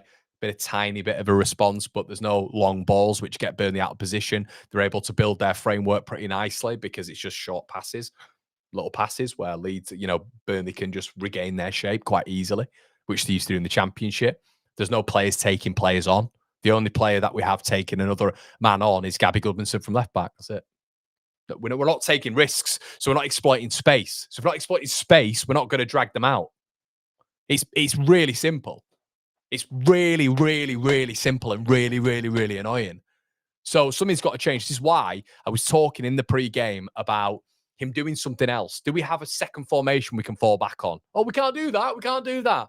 Players can't do that. The manager can't. Why not? Why not? Frank used to do it with Brentford all the time. Why can we not adapt in game to a different system? I won't do that. You've been unrealistic. Why don't you talk about realistic things we can do? Okay, we'll just stick to what we're doing then and just lose the game. Because that's the pattern of where the game's going right now. You've got to change it. Something's got to change, whether or not that's Tanaka coming on, whether or not that's Peru going up with, playing in that number 10, just in behind Dominic Calvert-Lewin, so he's got some support. What is the point in playing long balls to Dominic Calvert-Lewin when there's no one near him? So Dominic can win the first touch, but what about the second, third, and fourth? There's no one there around him. Jack Harrison gets a nosebleed anytime he goes beyond the halfway line, and he's scared of Carl Walker. And Brendan Aronson is a little bit of I don't really know what Brendan Aronson is, to be honest with you. But at least change things around. There's options on the bench. You can go 2 up top. I'm not listening to this bollocks of, he can't do that. No, he can do that. He's a Premier League manager. You can adapt. You've got to adapt. Metro up top. Metro up top with Dominic Calvert-Lewin. Then you've actually got, if you go long, someone to work off him with, or Peru. Bring Tanaka on, put him in the hole in and behind the 2. Leeds' midfield isn't up the pitch. It's not up the pitch. It's just annoying. It's annoying to watch. Put Biol in the back 3. Biol in the back 3. Stack and Ampadu in the midfield. Push Tanaka a little bit high. Get Longstaff off because he's not been good enough. On the ball, he's hiding as well. I think Ugachukwu and Florentino Luis are on his touch every single time that basically Longstaff just plays the ball back to where the ball comes into him from. You can't do that. You've got to open your body up and take a risk, even if you get tackled. Who cares? You're trying to make something happen. Longstaff's avoiding that at the minute. It's not good enough. It's really, really not good enough, this. And the standards are on their arses if you think this is good enough. We've just been out. I don't think we've done much. And look at this. Look at this. Look at this. It's this standards. You know what I mean? This is the standards. Happy, clappy, clappy. Happy, clappy, clappy. Happy, clappy, clappy. Everything's all right. Unbelievable. So, yeah, I'd take a draw now, Ross, and that's where we're at, mate. That's where we're at. But with options, there's options on the bench. You can change to a couple of different systems. You've got Tanaka on the bench, you've got Peru on the bench, you've got Metro on the bench, you've got James on the bench. Can James come on at half-time? Can we do that? But for all of those who are talking about this not being a must-win, it's also a must-not lose. You can't lose against Burnley. Just can't. And then if you do lose against Burnley, just for the realism of it, that puts Burnley a point behind us. And I think if we're all to take a general consensus, we'd all probably say Burnley are the worst team in the division.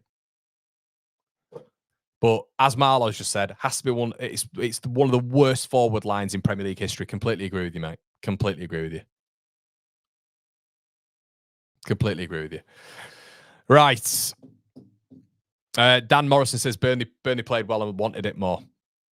Shouldn't be the case, should it? Shouldn't be the case. Right, guys, we're just going to hear a word from our sponsors, and then we are going to go into just a quick halftime break. Leeds on the offense.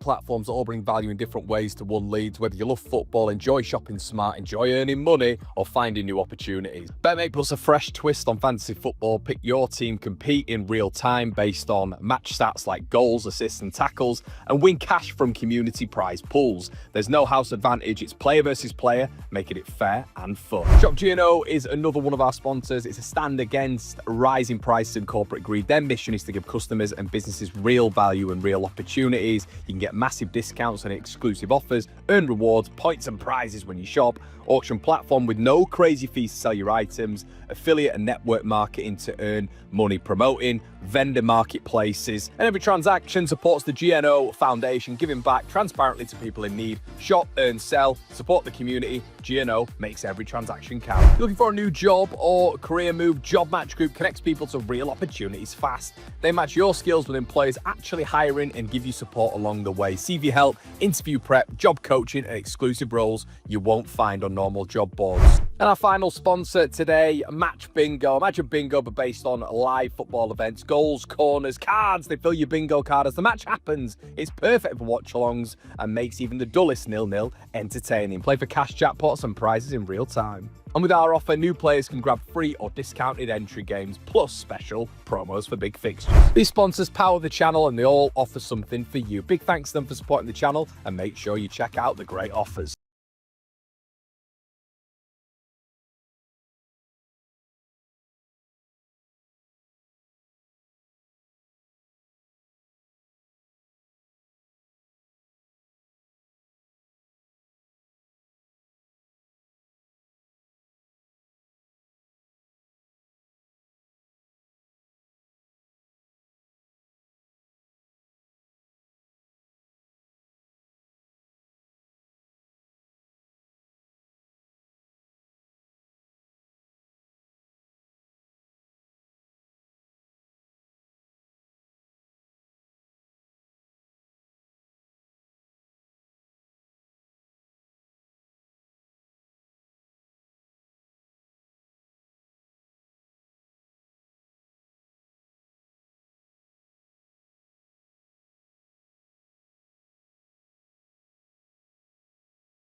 Well, hello, everybody. How's it going?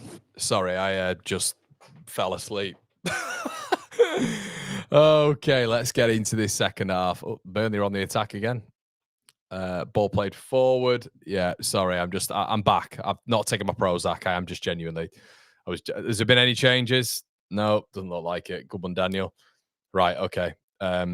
Let's just change this time for you guys. But we are in the second half. Another wonderful half to come for Leeds United, presumably. Just seen Matteo Joseph scored 2 out for Mallorca away at Sevilla, which is good news for Matteo. Still get the weirdos online going, oh, he's still not good enough. But, you know, you have to deal with that. Those agendas and all that. Right, okay. Let's get it going. I wonder what Farkas said to him at half time. Right, this is where we're at, people. Oh, dearie me. I'm stunned nothing's changed, I'll be honest. Leeds have won a free kick. Yeah. Unchanged at half time. My pet. Yeah. We'll I guess we'll do that thing, won't we? At the 70th minute. 70th minute, where we'll then just bring everybody on, which will be good. The old tactic that we like to see. Tanaka sub to the wing on the 85th minute. Bang on, mate. Bang on.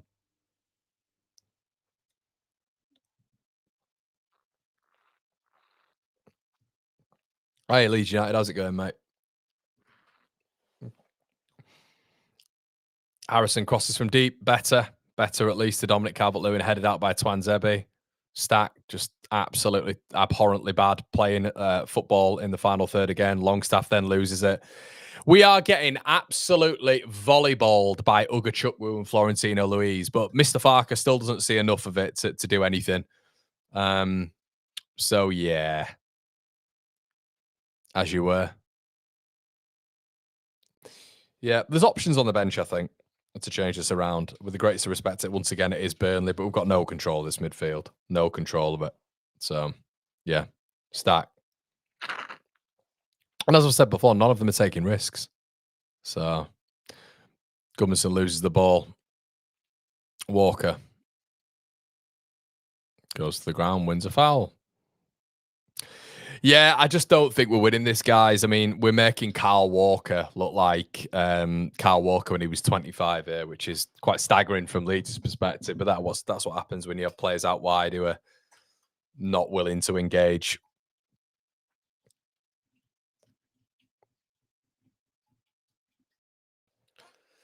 Right, Leeds win it up. Oh, Aronson has it. Poor ball from Walker. And then Aronson plays an ungodly bad ball to Dominic Calvert-Lewin. God, he is. Don't. So he's running into space. Aronson, you think we've got an opportunity here? And he plays a bobbly ball, which is 2 yards too long, to Dominic Calvert-Lewin, which means instead of Dominic Calvert-Lewin running onto the ball, he then has to tackle to get the ball back. This is what DCL's working with. This is what he's working with. How is Brendan Aronson a Premier League footballer? It is staggering. Unbelievable, in fact. Good God. And I hope he scores. I still don't think he's a Premier League footballer. Decision-making is, and just his technical level, people want him over Nonto. Good God.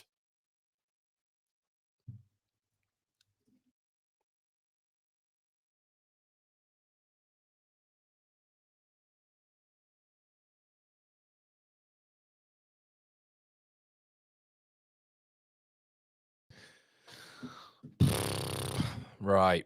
How do we inhibit some positivity? I need to see something on the pitch. Do you know what I mean? I need to see something on the pitch that gets me a little bit more excited, because at the minute, I'm not seeing anything. Walker, this is going to be an insanely negative post-match reaction as well if this continues like this.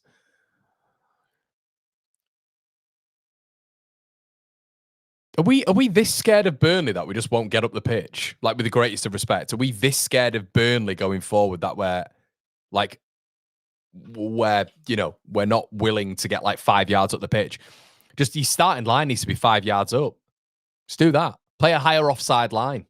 Do that. Push up the pitch.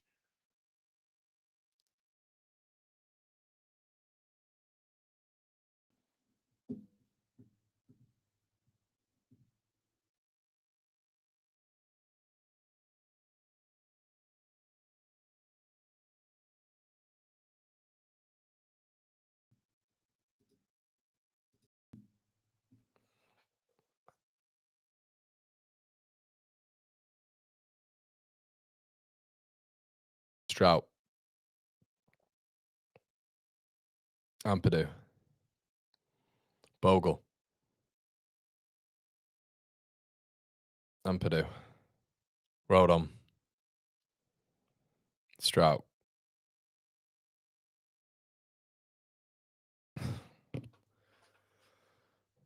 Ampadu, bloody hell, he's gone long. We've gone long. Okay, it's cut out. Not ideal, but we've gone long. We've done something else instead of just passing the ball sideways. It's good stuff, but Burnley come away with it. Jaden Anthony, who for some reason we're making look like Pele today. Ugachukwu. Louise.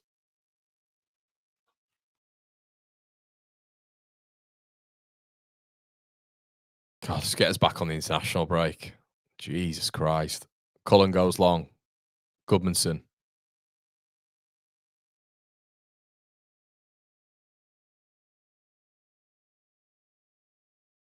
Their player's gone down. Their player's gone down. And are you fucking joking me?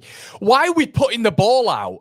Why are we putting the ball out? Brun Larson goes down and he's literally on the side of the pitch. Why don't you roll over and then we can continue? But no. Brun Larson has something wrong with him and now lies down and just with Leeds with a little bit of momentum. Anyway, that's not the whole point. Do something, Daniel. Come on, Daniel. Let's do something. Let's get that Premier League handbook open when it comes to managerial changes and just do something.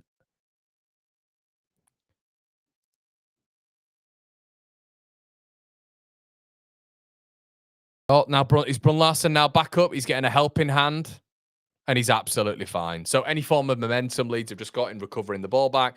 Brun Larson's actually okay.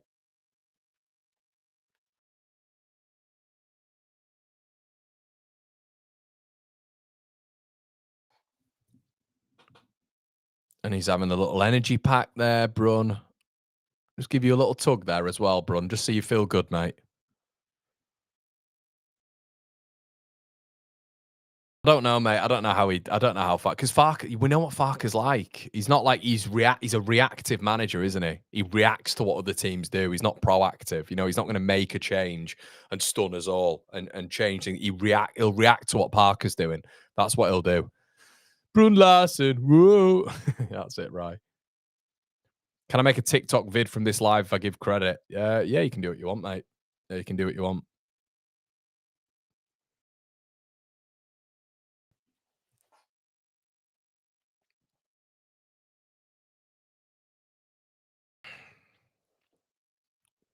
Harrison.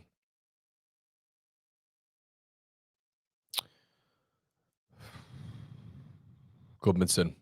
Oh my God, it's so bad. It's so bad.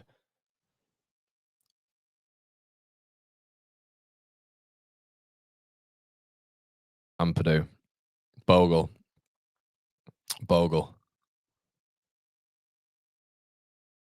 Stack. Aronson hits the first man. Aronson could be at the top level the worst Leeds United footballer I've seen. Genuinely, at the top level. Leeds win it back. Stack. Aronson. Oh, gets past him. Go on. Oh, I thought he was going to make me eat my words there. I'm just going to say stuff like that now because if I do that, maybe they'll shut me up.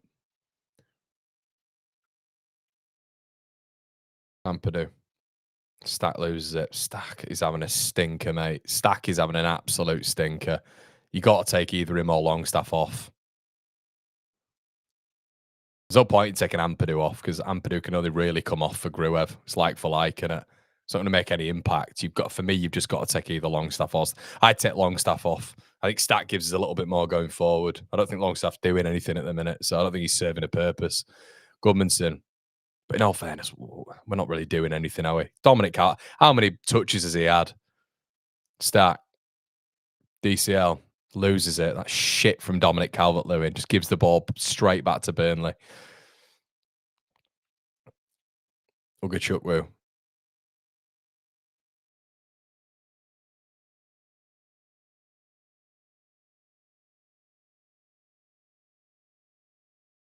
I think Burnley just look better than us, you know. That's a worrying thing. I don't think we look great. I just don't think Leeds look. I mean, stacked loose touches. I don't think we look that I mean, there's neither team can keep the ball, but Burnley seem to be just dealing with us loads better. Do you know what I mean? They're quicker on the ball. They play it within 1 or 2 touches. It's an abhorrently bad game of football. Leeds cannot keep hold of the ball. I don't know what to say to you guys. I'm sorry. Some of these watch-alongs, I don't know what you expect from me sometimes. Leeds, that is the summary right now. We're waiting for the manager to do something.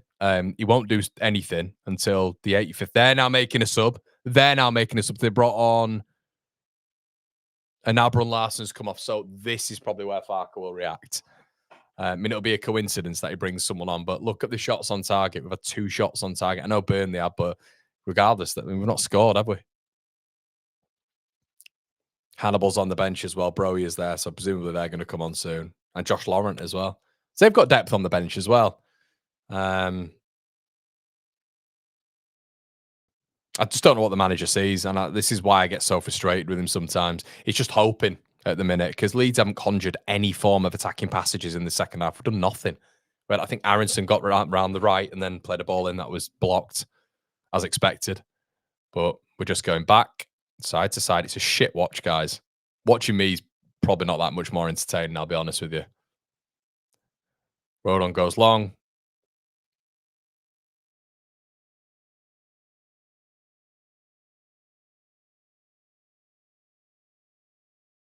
Won't surprise me is that if after this, Jack Harrison goes up to Kyle Walker and asks him for his autograph.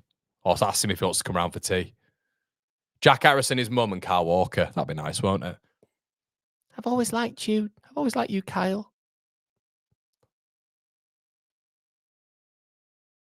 Longstaff. Ball in. Back post. Harrison. Over the bar. Chance for Leeds. Probably the best chance. Harrison hits it into the ground over the bar. Again, should have done better. Guys, you think he should have done better there, or am I being harsh? Ball into the box from Longstaff. I think he should have done better. I think he's got to hit the target. Do you think he's got, like, honestly, do you think he should hit the target there? Like, am I being too harsh there? Like, for me, it's an opportunity there where there's no one around him again. Like, I'm trying not to be too overly critical here, but for me, guys, you have to hit the target there in the Premier League.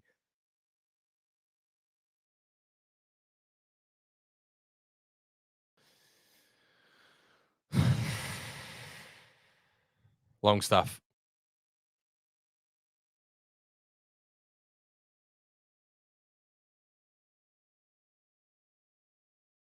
The old look up as well from Jack, which we've missed. The old, pulling of the shorts. Yeah, I think he's got to score there. At least hit the target, test the keeper. Do you know what I mean? Deer in headlights. He's got no sort of like football IQ. There, again.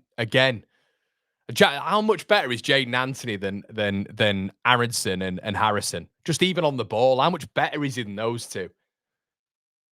So much better. He's literally so much better. And the Premier League campaign so far has proven it. Do you know what I mean? But just even on the ball, it's just better than those two. God, just make some fucking changes. Excuse my French.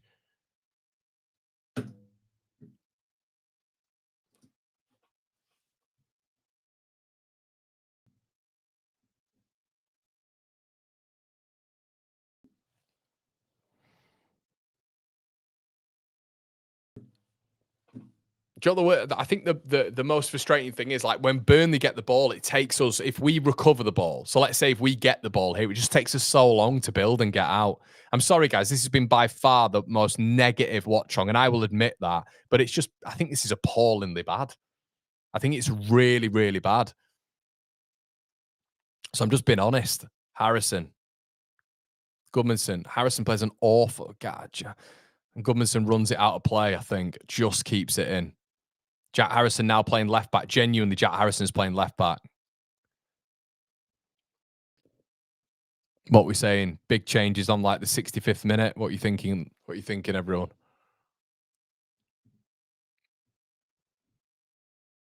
Strout. Aronson. Strout.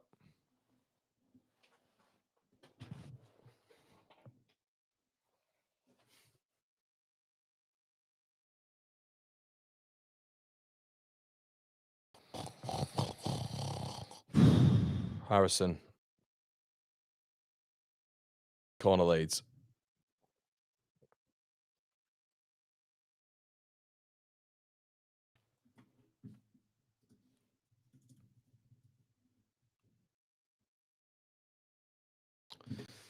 Guys, there's 1.4k of you in the building. Do us a favor, slap a like on the video, please. It does us a massive favor with the algorithm. I'm watching this, so you don't have to. Do me an absolute favor. Thank you so much. Longstaff with the ball in here. And we have to wait again for the referee to sort out the fucking... What's he looking at now? Knobhead. Referee's now looking at... What is he doing? Go away, you absolute wet wipe. He's looking at the ball touching the white marker to put it in the box. Jesus. Right, ball in, Longstaff. It's got to be good. Ball in. It's not a great ball in, but Longstaff... Harrison whacks it over the bar again. God. Tougher chance there, to be fair, but Leeds just don't look threatening. We do not look threatening. We look like, if you... I mean, that is shite from Jack Harrison. Take him off then. He stood there doing that. We'll take him off then. He's getting those excuses ready for after the match. Take him off. Peru. Put Peru up front with Mecha. Get them closer together. Get Peru just playing off him like he did in the Spurs game in that almost number 10 role. Put Mecha on with him as a front two. Put Mecha on as a two with Dominic Calvert-Lewin and Tanaka just in behind. You can make changes, but we know what we're going to hear post-match. Injuries. Just blameless. No accountability. You can make changes, mate. Does my tits in. Yes, we had no options. Now we're making changes. Right, Mecha coming on and Dan James. I mean, I don't know why these aren't made at half-time. Why aren't these made at half-time? At least these are positive changes. Lassie's got his finger out of his arse. Let's actually, do something here, please.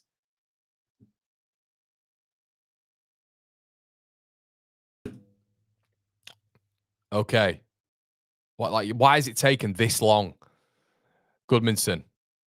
Taking on Anthony. Oh, he should have gone down. He'd have won a free kick, but he's won a corner instead, I feel. Now get them on. Now get the players on. Oh, it's a throw-in.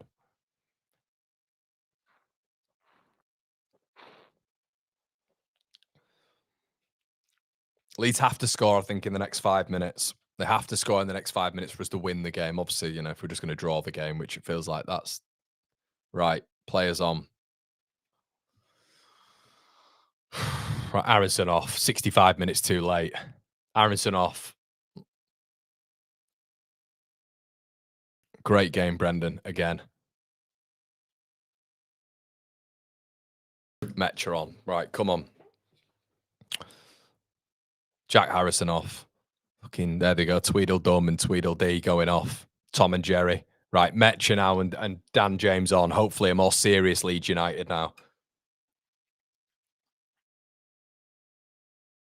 Ball into the box. Back out to Ampadu. Goodmanson plays the ball in. Mecha, unlucky. Mecha. I think it's the first shot on target we've had, is it, in the second half? Mecha heads it. Dubravka saves it. There you go. Ball into the box. Crazy, isn't it, what it can happen? Mecha gets above Hartman into the keeper's hands. Unlucky.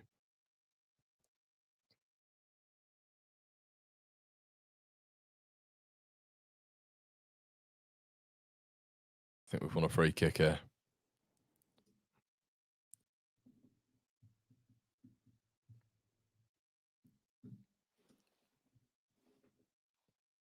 Laurel and Hardy have gone off, so now at least we've got these two on. It's so annoying that it's not 0-0. I know that sounds daft. I know that sounds stupid, but and the goal we conceded, man. I'm trying to get it. What a shit goal to concede that was, by the way. Another poor goal for Leeds to concede. Longstaff. I think the midfield's been real. I keep saying this. Longstaff's been completely off it. Lost in the midfield. So Stack. Strout just slalomly gives it away. Oh my God. Kyle Walker has just absolutely blitzed past him as well. Done really well. Like, we're making Kyle look, it's unbelievable. Like, we're making Kyle Walker look unbelievable.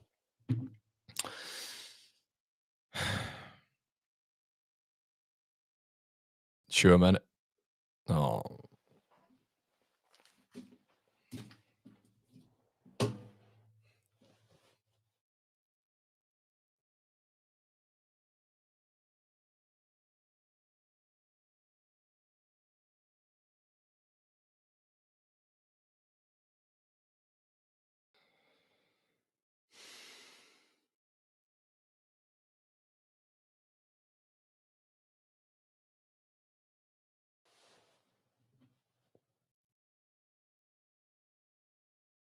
I mean, look at fucking sake. Look at it. Unbelievable goal by I don't know what is it, Shemena. Unbelievable goal. Go and engage. Go and friggin' engage, Pascal. Just stood looking at him. Stood, go on, have 5-10 yards. Go on, I'll jockey you again. Go and fucking engage.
We look so championships. He's so worrying this.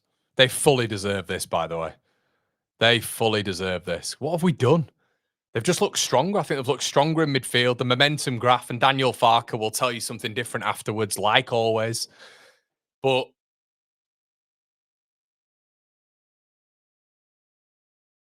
the urgency in this team is just.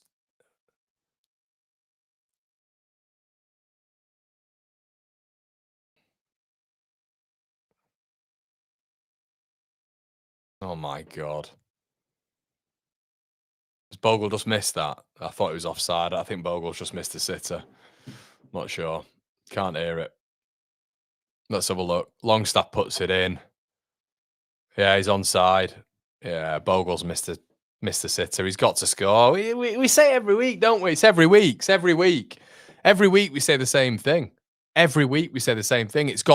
We miss chances. We do it all the time. I don't know. I mean, he's got to score. He's got to score. Aronson has to score. Harrison has to score. Bogle has to score.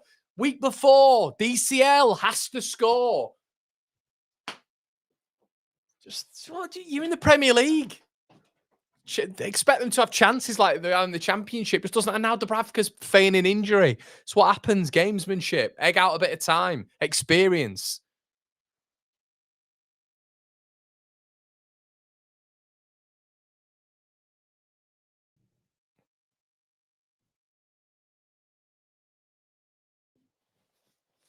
It's just like how they've come back like this is unbelievable.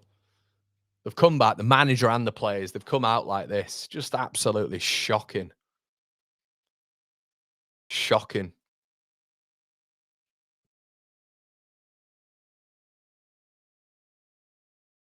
Let's have a look at the goal again.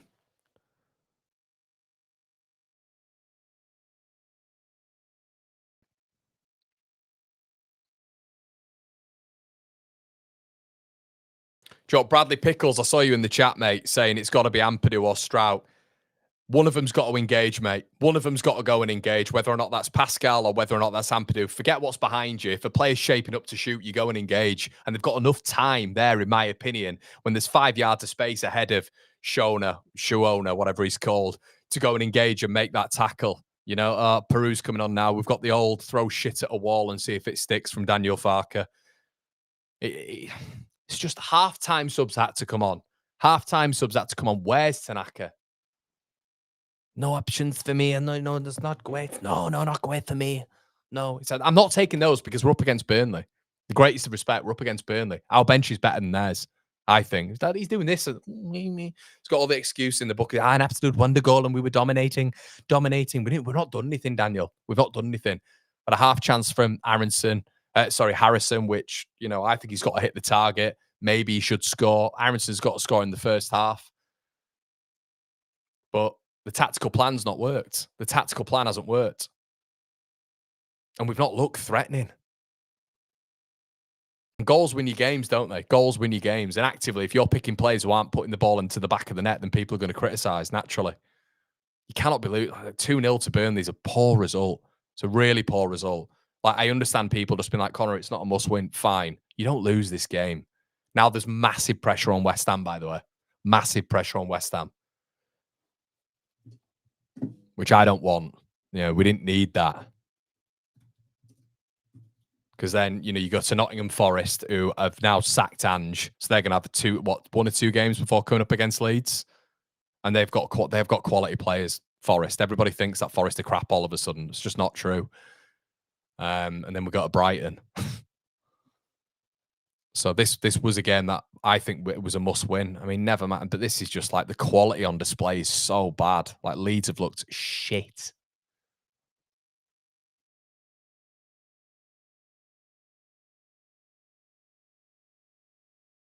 Ball in.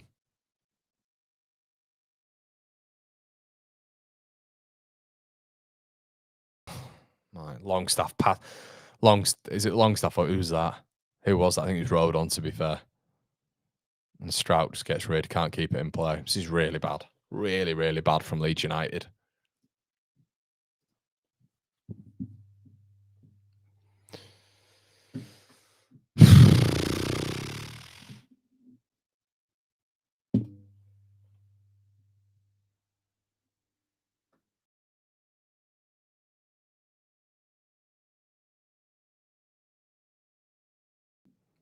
Yeah, there's you know, a lot of people, Dan, saying what's on the board. The board didn't do a good enough they didn't do a good enough job. Didn't do a good enough job in the summer, mate. But when I'm looking at this bench, I'm looking at difference makers. I'm thinking against Burnley, with the greatest of respect, we've got difference makers. They look like they've been on the piss. The team look like they've been on the piss. So does that to do with preparation? Because we've had many players back. Like, the team look completely like they look like they've never played together today. The patterns of play look off. Heads are down. There's different systems that you can utilize here, but we can't do it because apparently you're not allowed to do that in football. That's not realistic anymore. You're not allowed to people don't play front twos anymore. That's what I keep getting told. Metcha can't get the ball under his spell. It's just shit like that. Do you know what I mean? So two up top doesn't work anymore. Can't put Tanaka in a hole behind the front two. That would be outlandish. The thing is, Dan, what annoys me is that, in my opinion, we've got options. Leeds. I don't know if as a ball boy just chucked the ball onto the pitch there. I'm not really sure. But there's options. Do you see what I mean? There's options that we can do stuff, you know, from the start. And even at half time when it's 1-0, you can do things, you know, but we don't, do we? Beale's still on the bench. You put Beale on to a back three. You can push the fullbacks high. You can change the side around. You've got 2 up top. But we don't do that. It's always the same thing. Like, how many of us knew that Aronson and Harrison were going to start today wide? And you do have options. You do have options. You don't have to go with out-and-out wingers. You don't. Because we've got the beauty of having wing-backs when you look at Goodmanson and Jayden Bogle effectively who act as wingers anyway. And then you've got the protection of an extra centre-back there. But we don't do that, do we? Never adapts. The manager cannot... His adaptability is shocking. It's poor. It is poor. I've always thought that with Farke. His adaptability isn't great. system-wise for me. He's wedded, absolutely wedded. And I don't know what's going on with Jakobiel. Okafor looks injury-prone, so can't rely on him.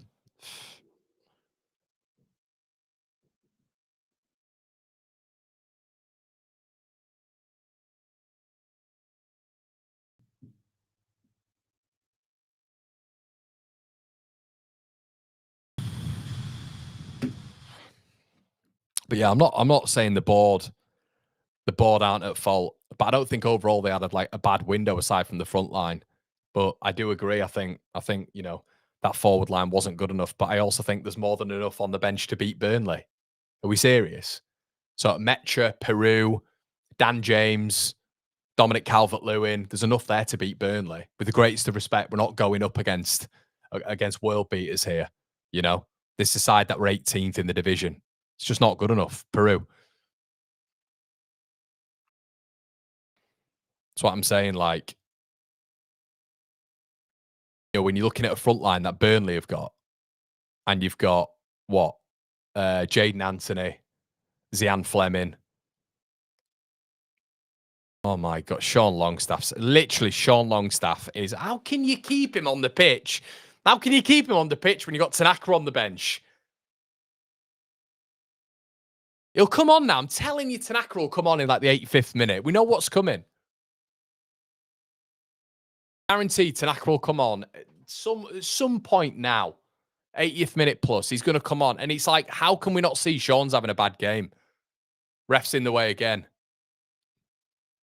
Goodmanson, ball in. Peru. Heads it. Zero conviction. James picks it up.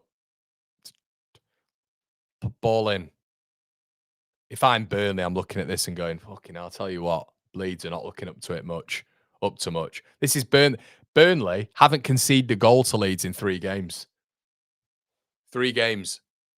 Farke's had 3 opportunities up against Burnley, and we can't figure it out. It's Russell Martin all over again.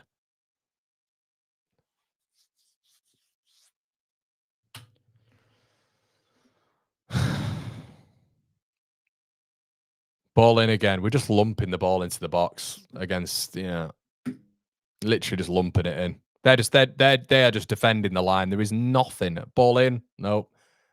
Ampadu, no. It's circus stuff. Literally circus stuff.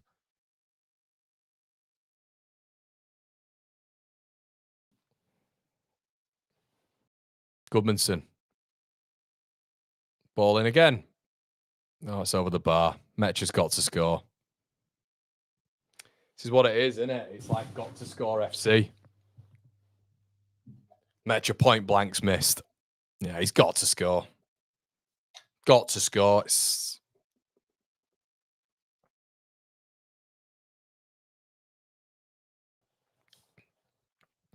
But can we see how that, you can see how that would work, can't you? In terms of that Goodmanson just on the left-hand side. Brilliant marauding run there. Who's coming on? Fucking Tanaka. You can't believe it. And he's brought Ampadu off. Oh, God. Brings Ampadu on brings Tanaka on, 80th minute. Hail Marys, isn't it? It's Hail Marys now. And now Hannibal's coming on. Yeah, now Hannibal's coming on and Barnes. We know what's going to happen now, don't we? It's difficult, this. I'm looking at this and there's a reevaluation process going on in my head now when it comes to Leeds, which is worrying.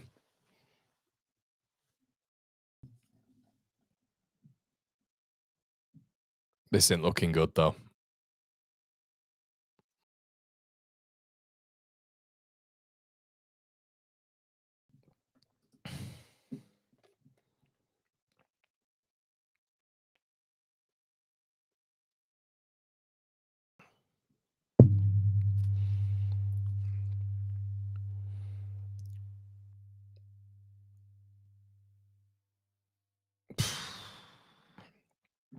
God.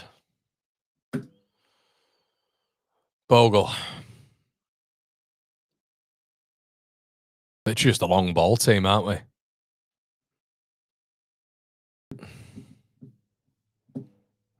I tell you what, Carl Walker's look like old Carl Walker, hasn't he? Unbelievable.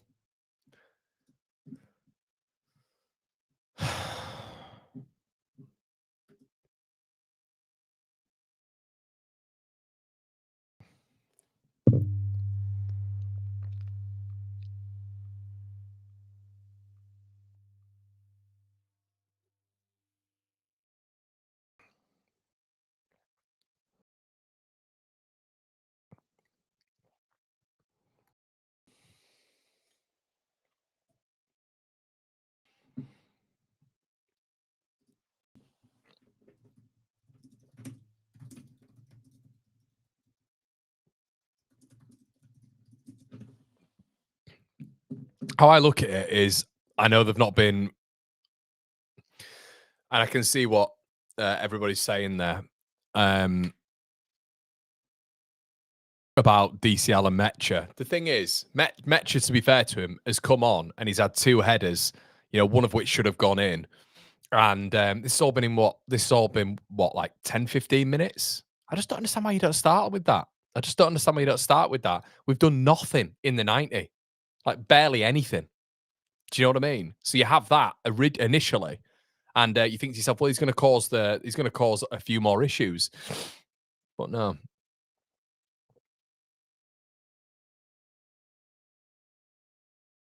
But there has been creating. You've created chances today. We've had chances, but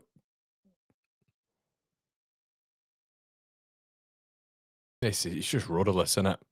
Ultimately, we can all talk about what's wrong and what's right and all this sort of stuff, but you're losing 2-0 to Burnley. And now they're a point behind us. They are 1 point behind us. And we've got to beat West Ham now. Longstaff has been so bad. He's been so bad. The midfield have just been gobbled up. Ugachukwu and Florentino Luis have been miles better. Dan James has struggled to throw the ball in there. It's been an absolute shit show from Leeds United. It has to be said. Tanaka on a throw now. Guys, as well, do me a favour, slap a like. We're going to go into, I'm sure, quite a relatively explosive post-match after this. You can catch me on One Leeds after this. Tanaka with the long throw. To be fair, it's quite impressive from Tanaka. Stroke. Blocked. Tanaka back in. And the keeper saves it. And Cullen's now down. They're always down, these Burnley players. God. No goals against Burnley in nearly 260 minutes. We've not scored a goal against Burnley. And we're still doing the exact same thing as we were doing in the 1-0 loss at Ellen Road.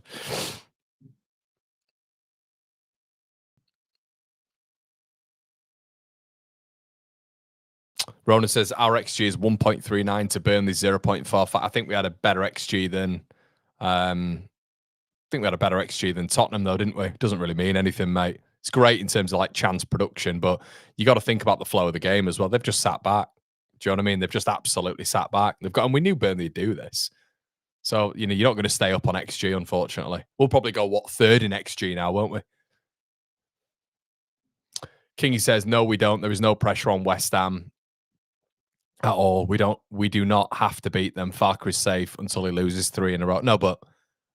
The point is, Chris, I'm talking about optics, mate. I'm talking about if we don't beat West Ham, you're looking at a level of which Leeds are then going into not only Nottingham Forest with the new manager bounce and Brighton afterwards, who, I mean, I just don't see us winning. You've actually then got, from an optics standpoint, Leeds United in a bit of a problematic state very early on. We're not far off the relegation spots now, are we? Let's be honest. And we've got a tough run. November and December are minging. Absolutely minging.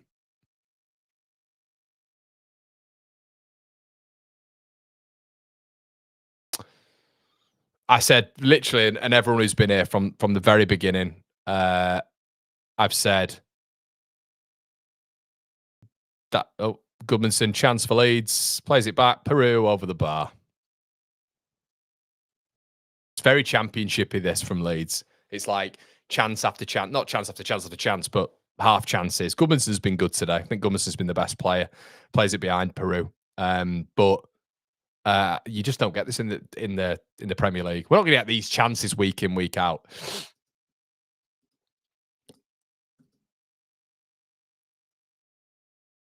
And we know what the line's going to be afterwards. So don't be looking for some sort of validation after the match from the gaffer, because you know what the line's going to be. So I know a lot of you get annoyed by what Fark says. You all know what it's going to be. So I don't understand why you get rattled by him so much. You know what he's going to do. He's going to naturally protect himself. Say we've got injuries. Say we had 16 shots. They had 4. We should have won the game, and we didn't. That's what it'll be. Do you know what I mean? Ball into the box. Fleming. Leeds win a free kick.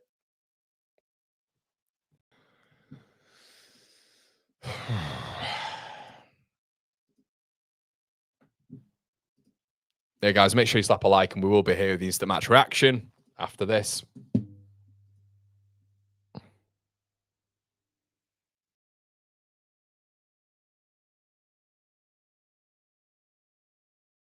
Ball played forward.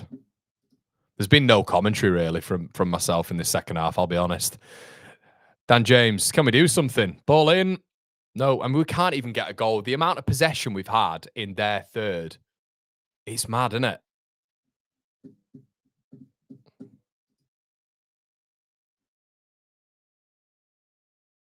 Strout.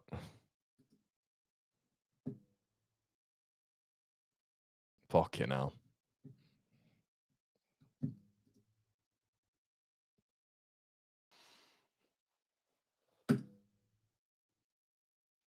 I think when you look at it from, like, once again, like that standpoint, I think Burnley have control. I think they've been relatively comfortable. They've just defended the box. That's all they've done. They've just defended the box. Yeah, Leeds have had a couple of half chances, and that's what we'll rely on in the the analysis. But they've just defended the box. Leeds couldn't defend the box. If you remember that in the first half, when a simple ball came into the box, Leeds couldn't defend the box. And guess who's on the bench as well? Who's got the highest clearance rate in Europe last year? Oh yeah, it's Jacobiel. But you know, that's what you got to do. I'm not like, you've got to make big decisions when it comes to that managerial standpoint. I thought this was a must-win for Leeds. So chance maybe. No, we're useless in their box. The ball's been bumbling around in their box so much, and we've just done nothing with it. Oh dear. We might nick one, but don't matter, does it?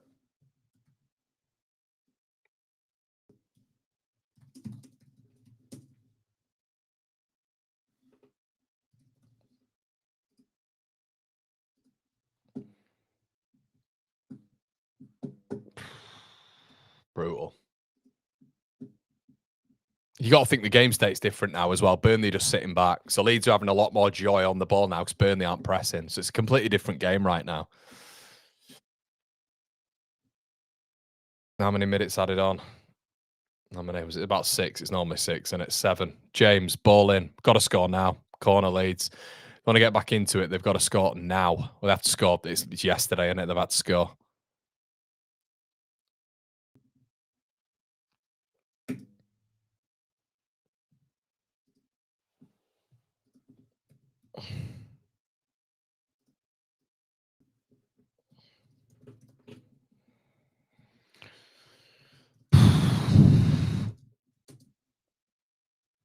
Ball in. Header. Saved. Joe Rodon again. Dubravka will take his time with this. I think it's an 8-second though. All Leeds get a corner. The new rule.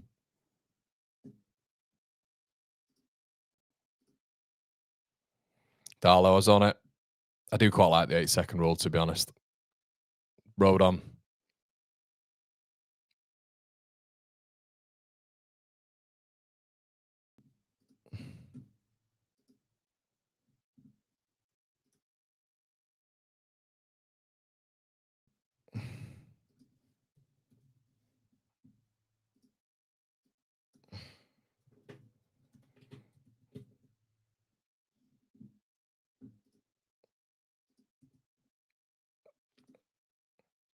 I hate that little rat, Hannibal.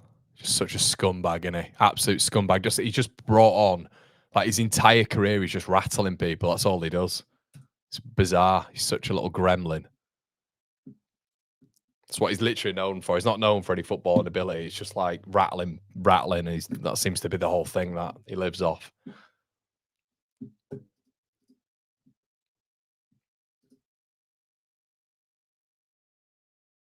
God.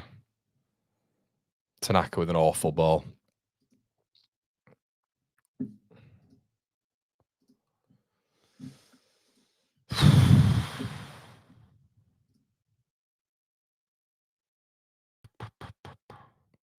Two 0 Sunderland. Yeah, they're doing well, Sunderland. Doing well. What a result. 14 points. Double Leeds' points now. Wow. Double Leeds' points. Brilliant. That's an excellent achievement for them. They'll be looking at that from an optic standpoint.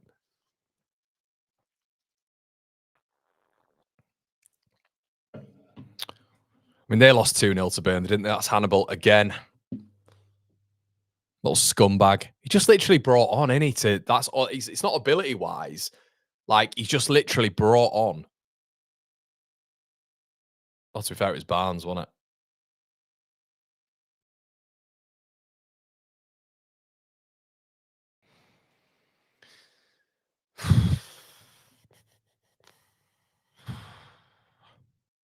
And now Barnes is on the floor. So he's just turning stupid now. Leeds are just idiotically getting involved with that little gremlin. The gremlin's come on, and he does what he does every time. I don't know why Leeds are reacting to it. It's just fucking...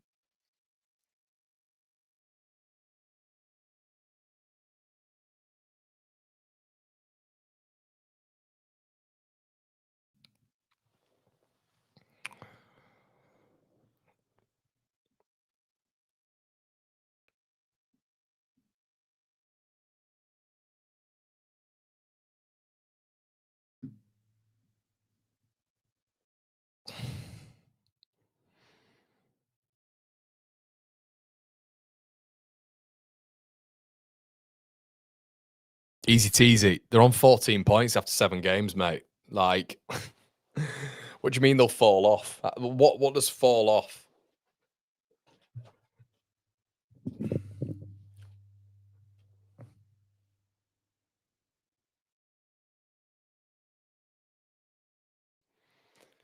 Oh, dear.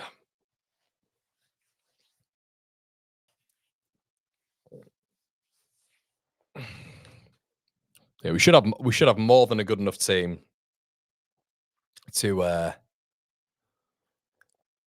beat Burnley. Greatest of respect.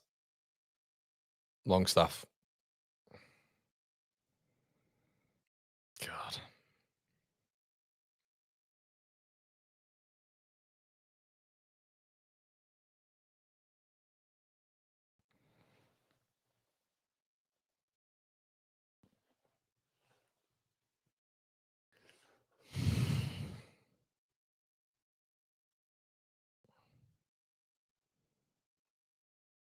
Leeds, Burnley, Wolves down for me, mate. Yeah, it's not looking good for our cause. This is it.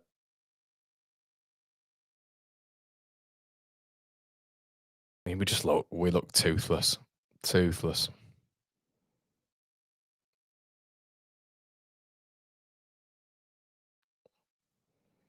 Got to beat West Ham now. They've literally got to beat West Ham. I mean, we can't cross the ball. Couldn't cross a fucking road. Embarrassing. Like, I don't think Dan James has got a single ball in beyond that first man. And it's a Stev every single time. He's actually playing to a centre-back's head. Tanaka. Dominic Calvert-Lewin over the bar. That is the first thing I think we've put in for Dominic Calvert-Lewin the entire game. And he's won.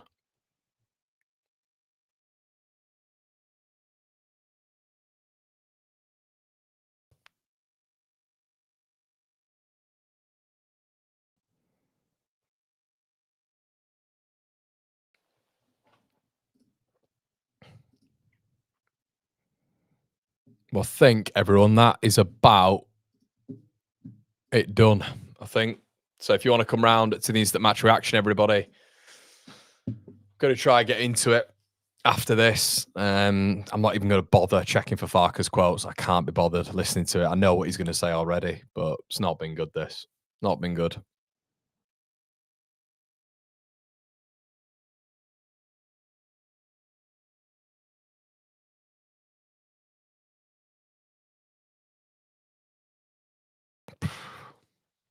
Horrible, horrible game to watch as well.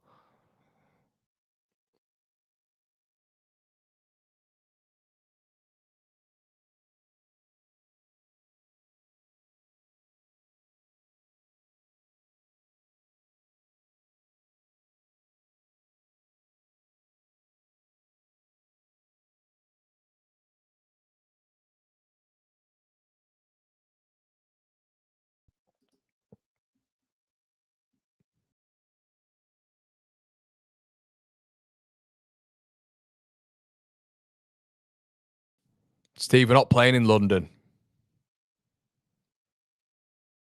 God, Peru's so fucking slow, isn't it? Oh my God. Right, that's it. Everyone, 2-0 win. Well, that was fun, wasn't it? Let's have a think about what some of the post-match comments are going to be. Farker 0-3 when it comes to goals and wins against Scott Parker. Feels like it's very much of the Russell Martin at Southampton vibe. Can't seem to figure him out, can he? Right. Okay. We'll get on to the instant match reaction, everybody. Come on over. I'm sure we'll have to delve into that. But leave a like before.